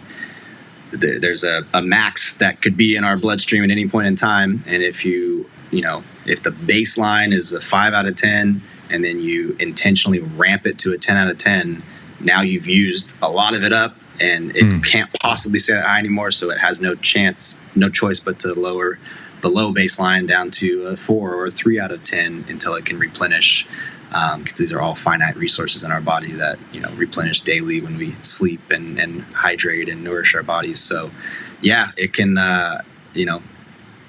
in my experience be like probably the biggest bang for your buck, cheapest, quickest way to reduce anxiety and depression. And it just kind of is like self-confidence producing, because you feel same with the gym. It's like anytime you do something really hard that you don't want to do, your brain is starting to chirp to you like, I don't want to do it, this is going to be hard, and you just do it anyway, as long as it's like a positive thing for yourself. That does infuse some confidence in you, and it spills over. Whatever the next hard, challenging thing is, you're like, I know that I can do this because I already did the gym or the cold plunge. And cold plunge takes like 3 minutes. Gym for me takes like 2 hours. We're talking about I'm gonna do it, man. My buddy said the same thing. He was like, dude, yeah, of course you don't like it. I don't like doing it either. But the fact that you afterwards, you're like, I did that. Like it feels good. Like that's the good feeling. So I don't know, man. I'm sold. Plunge. We want our sponsorship. Alex and I want our sponsorship dollars to make this happen, man. This is I think that I've had so many people try to get me or try to talk me into it, and or just really get me exposed. Not talk me into it, but just expose me to it. And I just didn't really see the value. But man, the way you broke it down was real simple. And it resonated with me for whatever reason. So anyway, I'm gonna give it a whirl. For sure. Yeah, I couldn't speak more highly of it. It's what was I gonna say? Oh, okay. So quick shout out to one of my biggest influences. His name is Hamza. He's a self-improvement YouTuber. Okay. And he always ended his videos with this quote called, "Do the hard work, especially when you don't feel like it." Ooh. And he speaks to that being the real key to developing discipline, or basically just discipline is the ability to do something you don't want to do. And I think that's, when we talked about what separates the top golfers and how they have confidence, it's the same thing. They feel that same voice in their head saying they want to sleep in, or it's too cold to practice, or they already played around and they don't feel like practicing, whatever the internal narrative is trying to make them not do what they said that they were going to do and what they know they need to do to be excellent at their craft. We all feel that to the same degree every day, and the most disciplined people it's like a video game, and you're trying to increase your stat of discipline. It comes from reps, the same way you build your bicep stat. It's like, how many times have you curled? The ability to override that internal voice saying, I don't want to do this hard thing. That's a learned skill that every time you feel the resistance of saying, I don't want to get out of bed, it's too early. I don't want to get in the cold plunge, it's too cold. I don't want to hit 100 extra balls, I'm tired, etc. That is practice at the mental override, aka discipline, that every successful person does have, because to be successful, you just repeat the actions day after day after day that lead to proficiency in that skill of business, golf, gym. And in order to do things every single day, you got to understand that everyone's life is kind of the same. We have obstacles and family and hardships that get in the way, but the most successful people let virtually nothing stop them from doing what they said they were going to do the night before. And I think that cold plunge is like it's very hard every day, or a cold shower as well. It's like always going to suck, and your brain is always going to scream at you like, I don't want to do it. And that almost in like a cynical, diabolical way, you can start to like laugh at that voice. Like, perfect. That's what we're looking for right there. That's what we're looking for. Wow. Not wanting to do it. Yeah. That's my time to go do it, because I know I'm going to gain like 5 discipline points. And I know that everybody else out there that I'm competing with, whether I like it or not, I am, especially as a man, I'm in competition with everyone else in the world for resources, for jobs, for potential partners. Like, it is a competition. And if I want to beat my competition, then I acknowledge that they're feeling the same thing. And if I can do it right now, I'll get 5 extra points of discipline, and that will benefit me in the long run. So I love it. I love that, man. No, I love the. Yeah. I mean, I love the narrative, because really, man, I told you before, I work with an executive coach. Shout out to Russ Kyle. So you give your guy a shout out. Like, this guy is amazing, because he talks about discipline being self-love. Like, as soon as you're able to be more disciplined, really what you're doing is you're allowing yourself to love yourself, because really it's as long as it's positive stuff. So he also talks about you had mentioned like problems. He doesn't he told me everything that kind of goes on, the way that you're feeling is really the story that you're telling yourself. So, you can have negative thoughts, and that's okay. Let them go. Like, let them come, recognize them and let them go. Because if it starts becoming your story, then it's going to become like reality. It's just it's going to end up manifesting. So, he won't let me. It's funny, because I'll sometimes say, yeah, man, I've got this problem. He's like, it's not a problem. He's like, you have an opportunity. And so I'm like, and after a while, it's like, now I'm programmed, like, whenever I want to say problem, so dude, it's so funny, because like now my kids, like I said, they're sponges. So I've got them now, like, they're not allowed to say the word can't. Like, we don't say can't in the Redding household, my last name. So we don't say can't. So it's funny. I'll hear my daughter, who's turning 6 this weekend, and then she's talking to my 4-year-old son. And Grayson's his name, and Gregory he'll be like, I can't do that, and she'll look at him and go, Gregory, we don't say can't in the Redding house. it's so funny, man. That's awesome. Man. Yeah, that's great, dude. It's great. All right, man. Well. So, all right. One more. I got 2 questions that are kind of silly at the end. I'm serious too sometimes, but I'm also real silly, and I love the silly. So I do want to ask. I ask everyone on our show these 2 silly questions. They're not golf related. One of them is, but they're not golf. So I want to get to those. But anything that I can like. So do you actually have? Because I want to sign up. Like, whatever you're offering. Like, if there's like if there's coaching, or if there's anything that you've got like framework wise, like, dude, sign me up. Like, what do I need to do to get on board? Do you have anything yet? Are you working on it? What's kind of next in store? Thank you, man. I appreciate it. Yeah, it's it's like top of mind, number one thing I'm trying to work on. If I can get out of the daily cycle of making videos and content and golfing. This online community, it's a website called Skool, SKOOL.com. And it's basically like a educational social media. And it's these little private communities. Hamza has one. It's just a self-improvement community.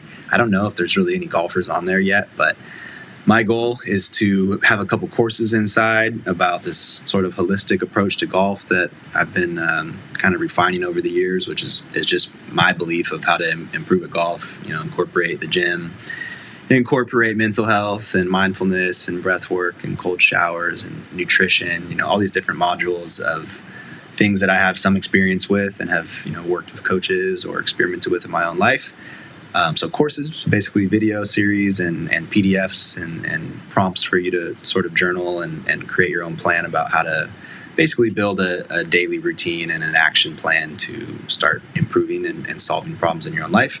That, as well as Zoom calls and me bringing on some of these meditation teachers and breathwork coaches and experts in these fields that I'm learning from, having sort of lectures and community calls for everyone that's inside, as well as just like it's social media. It looks like Facebook. People post and comment, and it's kind of gamified. You can unlock more courses when you level up your.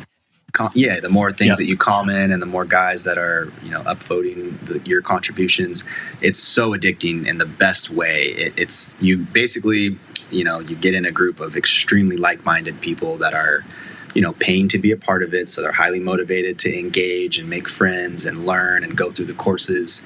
I have been in some other people's, and that's what's got me so jacked on saying wow, this is the future. This is where the people that are using the internet for the right reasons, we're going to gravitate towards more of this private community structure. And so I think, honestly, within a couple weeks, I have one right now. It just doesn't have content inside, but I'm so committed to it. I'm actually paying monthly to have it, just forcing myself to get it together and do it more quickly. Love it. And so if you're at all interested in the regular content that I put out, this is, it doesn't seem like I can put that much depth on Instagram without it just kind of getting suppressed. And it's just not the right place for extreme long form stuff. And at this point in time, I don't have a very sizable YouTube following or consistent viewership. So I think that this is the place that I'll be going all in on, for the foreseeable future, for the people that really want to work one-on-one, make like-minded friends, and, kind of get on this whole regimen and program of different things, or any piece of the puzzle of things that I've been talking about.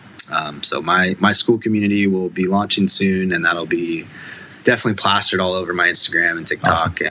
And right now I have like a broadcast channel on my Instagram, which is where I keep putting updates and stuff like that in as well. So that's right now the best that I got for you. I wish I had a one-on-one coaching offer, and if there's enough demand for that, I could definitely do it. But at this point in my life, I think I've been doing that and just not really monetizing it, taking calls here and there and a lot of DMs, and just didn't really get business smart or understand that not only is it beneficial to me, but it's better for others as well.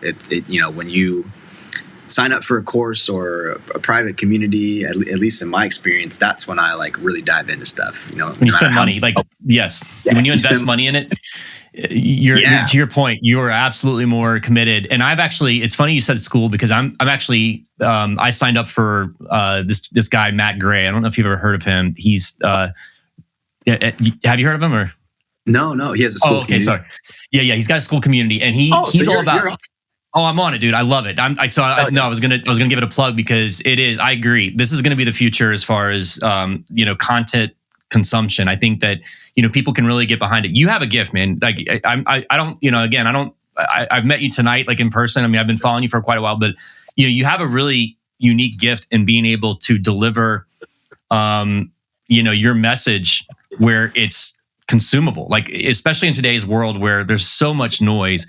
But the cold plunge is a great example of that. I had probably 10 people tell me about the cold plunge. It never really resonated with me. In a 30-second video, I'm like, oh, I totally get it now. I see why I'd want to do it. So I mean, you being able to bring that and then systemize it, I think it's just going to be a great tool for people to hop on board. So yeah, absolutely, man. I'll be excited. I'll be looking out for that. Thank you. I appreciate that. That's awesome, man. Cool, man. You ready for these 2 questions? Yeah, let's do it. All right. Question 1, we ask everyone on the podcast. All right, man. If can a human being, and there's no right or wrong answer to this, by the way, can a human being eat a golf ball and survive? Swallow a golf ball. Wow, dude, that's insane. I gotta believe that we're pretty damn resilient. So yeah, I think a human probably could.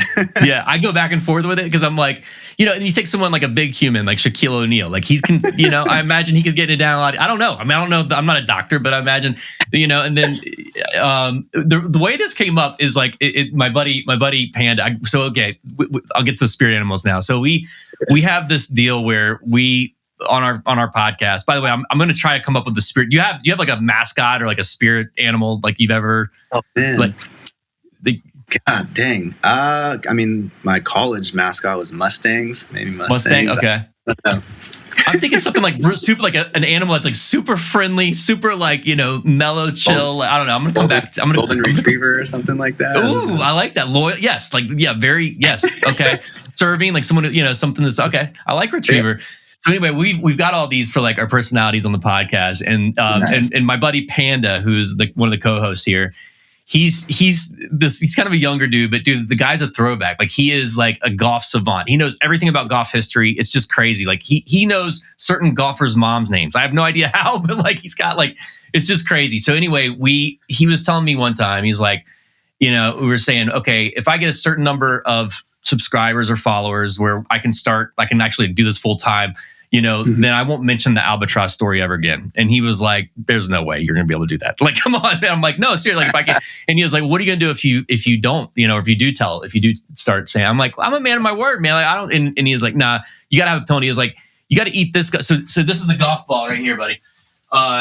Alex, I had to make myself my own trophy because no one cared enough to like they sent an email out at the club, but I had to make myself my own trophy. So look, I'm terrible at making trophies. Like this is the golf ball inside.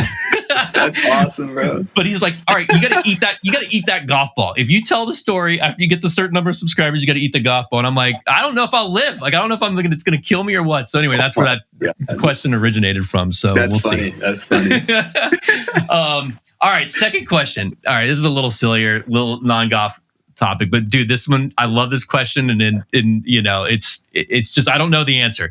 Are there more? And I'm talking about anything alive, like anything that has like life to it. Okay, are there more eyes or legs in the world? More eyes or legs in the world? Whoa, I would definitely think more eyes because doesn't everything has eyes, but there's snakes don't have legs and. Maybe some birds.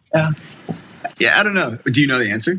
I don't. I've tried GPT and I've tried everything, dude. I cannot get to the answer of this. And like I go back and forth because you got a centipede with like however many legs those dudes have. You got crabs with multiple legs. You've got but then you got fish. You got all these fish out there, and I'm not counting fins as legs. Those aren't legs.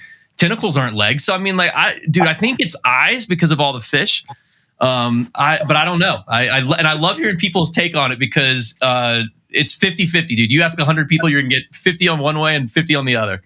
Yeah, those are wild questions. I wonder if there's like a story of anyone ever eating a golf ball that's out there that we could research and they lived or not. So I've done some digging around. There's one dude. So there's one dude on Reddit that. And by the way, we're not condoning eating golf balls. Like, do not eat a golf ball based on Alex and Brando here. Like, do not. But there's some guy on Reddit that actually ate the golf ball, and I think it was weird because like the video was like you could see him like swallowing it, and then I think the video went off, and I'm assuming he's okay. But I don't know. Other than that, dude, I don't know. It's so silly. So anyway, dude, everyone gets so wrapped around the axle about like. Important stuff. And I'm sitting here losing sleep over if there's more eyes or legs in the world anyway. Hey, listen, Alex, man, thank you so much for coming on, man. I know like there's a lot of other things you could be doing and sharing your story, dude. It was just you've got a great one, man. And I'm really excited to kind of see what's next in store for you and following along because I think you're on just an amazing path, dude. I really do. You have a lot to offer. Thank you so much. That's really sweet of you. I appreciate that. And I had a great time. Thanks for having me on. Yeah, man, of course. All right. Until next time, everyone. So, all right, man. Thanks, Alex. I really do appreciate you coming on here, man. Yeah. I would absolutely love to like whatever I can do to help you, man, as far as like this community. I love, dude, in all seriousness, off the record, like you're onto something, man. Like you really are. I think this Matt Gray guy, his thing is he does like systems. So like he's like the systems guy. So like he's got, he actually amassed a following from Twitter. But dude, I paid a lot of money to be in his community. Like I think he's charging I paid like $2,500 to be in his community. But I got a lot of value out of it. Like I really did. Like I feel like and to your point, like I'm very engaged now because I'm upticking people's like comments and now everyone's, and I've met a lot of really cool people that, are doing, just real interesting things. So it's been, to me, it was an investment. It was expensive, but I guess I share that because I feel like, dude, it's a great way to monetize it. And dude, your story is like I think it's very, I don't know. I think it's very appealing to people. So. Thank you. I appreciate that. Yeah, I've been, this was like over a year ago that I said, that's the most important thing. I got to do it. And I definitely have a little bit of imposter syndrome. It's been a slow process all the way, making money online. I just, for some reason, just don't view myself as like deserving or someone that should make $1 million online. But every day I see another 21-year-old do it. And I'm like, wow. Dude, you deserve it more than any. Like, what dude, experience that kid even have? He's doing it. The X factor is you just do it. You don't wait for a permission slip. You just go and let people tell you no if they are going to say no. So there's, just starting is always the hardest part with anything, whether it's golf or the gym relationships. So I think no different in this case. I definitely feel like I've had a cool life with lots of things to learn from and experience, starting with golf, but branching beyond that at this point. And it just requires a little bit of refinement and structuring it. My goal is for it to be simple, right? And that's the number one thing I struggle with, is just being a bit too long form.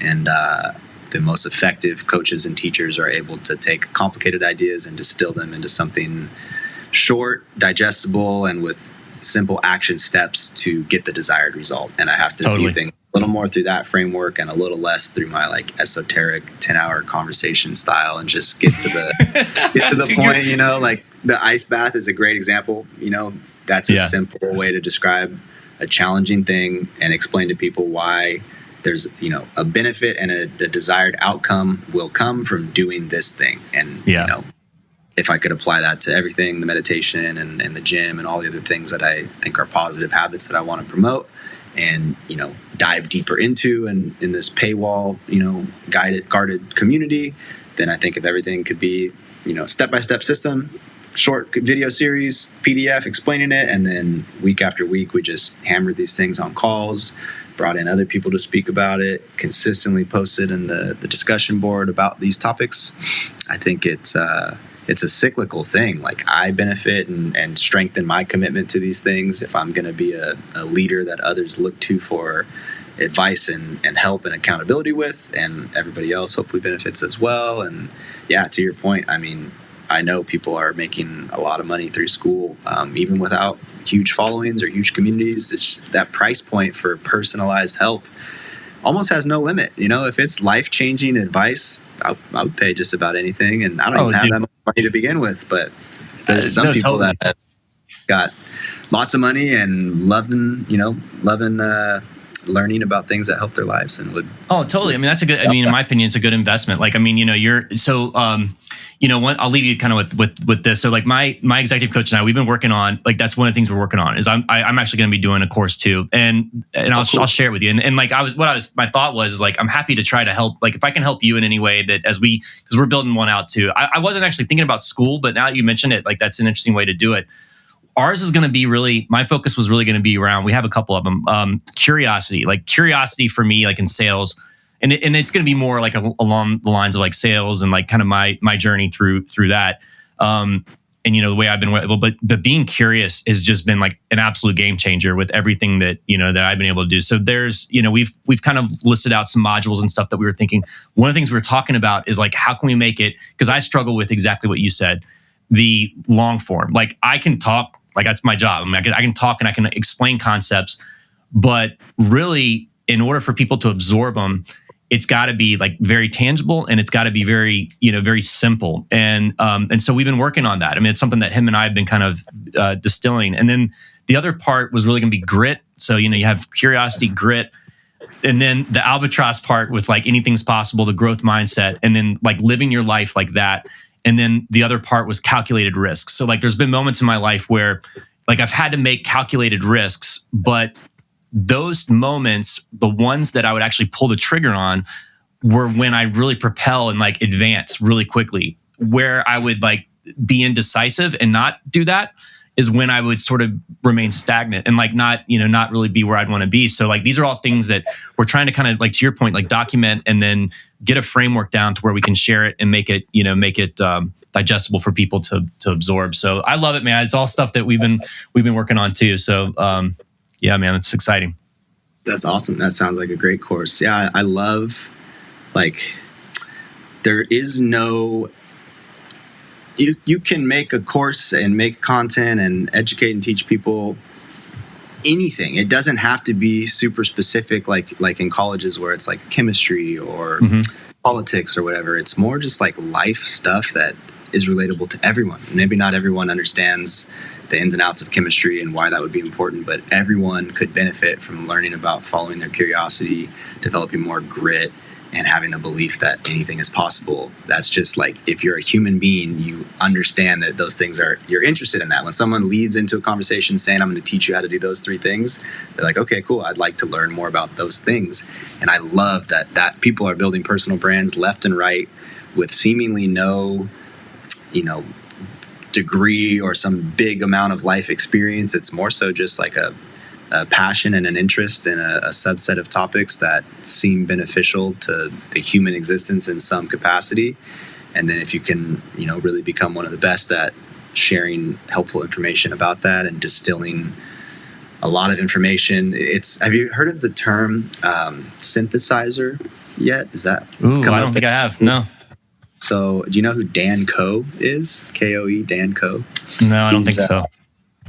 He is probably the most similar figure I've ever seen on the internet in terms of like just beliefs about life and his own subset of interests. We've got like 10 things in common, from bodybuilding to nutrition to a lot more esoteric philosophical stuff. And he's a big creator, 500,000 YouTube subs now. Wow. And doing some crazy numbers on his courses and all that. But he talks a lot about how much of a strength it is to be like a polymath, which just means someone that's like interested in a ton of things. He said his whole life he felt chastised and shameful about not being able to finish projects or being too quick. Totally. That's me, dude. Like, do you feel that too? 100%. Okay. What does he say about it?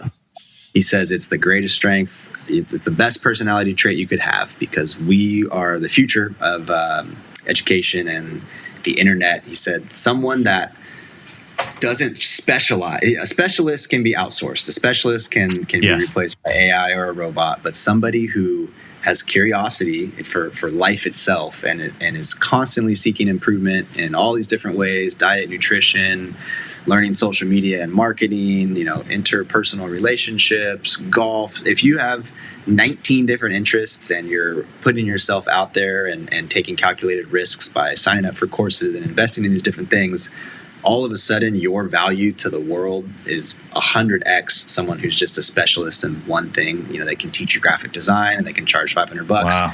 That's it. If you're someone who's a synthesizer, basically your life and your goals is the personal brand. Your job is to just pursue your own curiosities and be the best at these things. Go all in, learn a lot, pay for courses, read books, listen to YouTube videos and podcasts, try to work one-on-one with whoever you can. All things that I am trying to do right now, and it sounds like you are as well. That's your qualification. If there's something that you could, the same way we're talking right now about ice baths and things on a very friendly basis, if you could explain to a friend the benefit of something that you're learning about, you're already ready to coach it. That's it. You don't have to be the world's foremost expert on ice baths to teach people that getting cold is going to reduce their anxiety. Now you're helping raise the collective consciousness and solve a problem a lot of people have. You're a player in the game. Learn more things, keep doing it. You can make a lot of money. He talks about synthesizing complex topics. So devoting your life to exploring your interests, and then through content, through documenting your own process and journey. Today I learned to meditate. I felt 5% better than I felt yesterday. Tomorrow I'll try again. If you can just basically journal either in a written or video format, but publicly, about your own pursuit of the good life, however you deem that to be, and the things you're doing to try to get there, then your content is this kind of constant progression towards these goals and what's working, what isn't working. People that are going to be drawn to that are going to have the same goals as you and be interested to see if what you're doing is working or not. And they're probably one or two steps behind you. So if you can just keep having this conversational flow of information the same way you would be explaining to a friend, like, I just learned about meditating, or I just learned about plyometric training and it's doing this for me, they're going to be interested in that. It's going to be authentic. It might point them in the same direction of buying the same course you took, or maybe you make your own courses. But long story short, it's a career path that didn't even exist probably 10 years ago. So interesting. To me, I was like, wow, that's me. I always thought that was like, what's wrong with you? Why can't you just play golf and be the best at golf? Why do you have to try to do bodybuilding? Why do you got to do social media? Why do you got to get into cinematics? Like, you're never going to, jack of all trades, master of none. And then all of a sudden, Dan Koe popped up on YouTube for me a year ago. And I was like, wow, you're speaking my language. Yeah.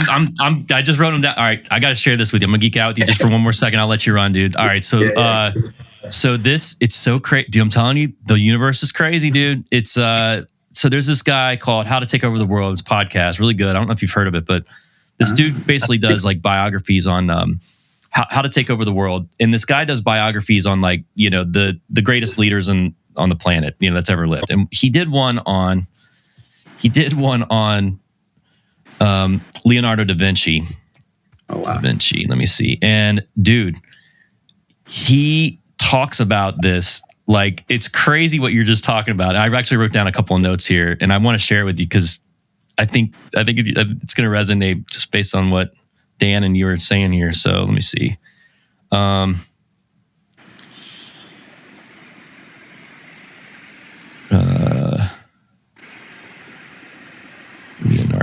Sorry, man. Let me just find it here.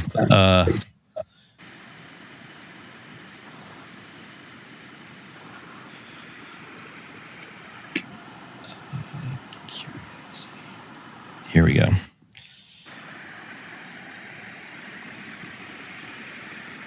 Okay, so yeah, he talks about.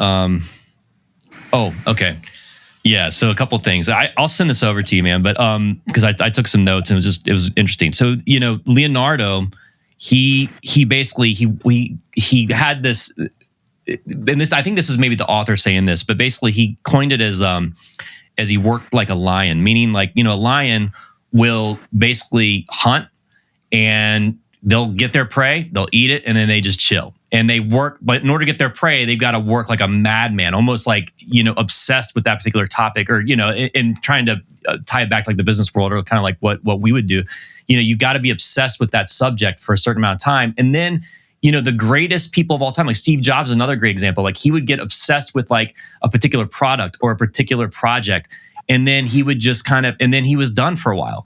And like, if you take a look at some of the greatest leaders, they all do that. And it's that same type of mentality where the other thing with Leonardo is like, they said that he was never, a lot of people look at him as never reaching his full potential because he was doing everything like, from being an incredible artist, like, I mean, talking about stuff that was hundreds of years before his time, to then, getting into like medicine and like being like the most amazing person understanding the human body and how it works, and like movement. And like, I mean, and he had the sketches for like the first helicopter. I mean, the guy would get obsessed with these like little projects and like get so distracted. None of them were finished. Like if you look at all of his stuff, none of them were finished because he would get the way that he would, and boiled down to, the reason he was so successful at those and the reason he was able to push the envelope so much on those subjects is because he was really passionate at that moment in time about them. And then as soon as he lost that fire or that passion, he would move on. He would move on to something else he was passionate and excited about. And dude, I cannot tell you how many times I've got a laser engraver right over there. I've got a podcast set up. Like I've got like literally, this is totally me because it once I lose passion, dude, I'm on to the next thing. And I mean, I think that, I've looked at it in the past as like a, ADD, or like, I've looked at it in the past as almost like a debilitating thing. And, my executive coach, as I'm describing this to him, he's like, dude, that's a superpower. Like you got to start looking at it as a superpower, because the way that you're able to do that is like, not everyone has the kind of passion that you do in so many different things. And, I love what you were saying, man. It just really resonated with me because I just read this. Like I just literally heard this podcast a couple of days ago. So it's just interesting, man. That's sick. Yeah, I love that. I'll send you the link on it, man. You'd love it. That's a lot of similarities between us. That's awesome. Yeah, dude. Alex, listen, man. Thank you so much for hanging out, even on here. As long as you did, man. And I'll send you some links when I get all edited and cleaned up a little bit. But man, it's great meeting you. Yeah, great meeting you too. Definitely excited to hopefully have some clips from this to share and whatnot. Was it? I guess I've never done this platform before. It looks great. It looks like we're both in super crystal clear video quality, and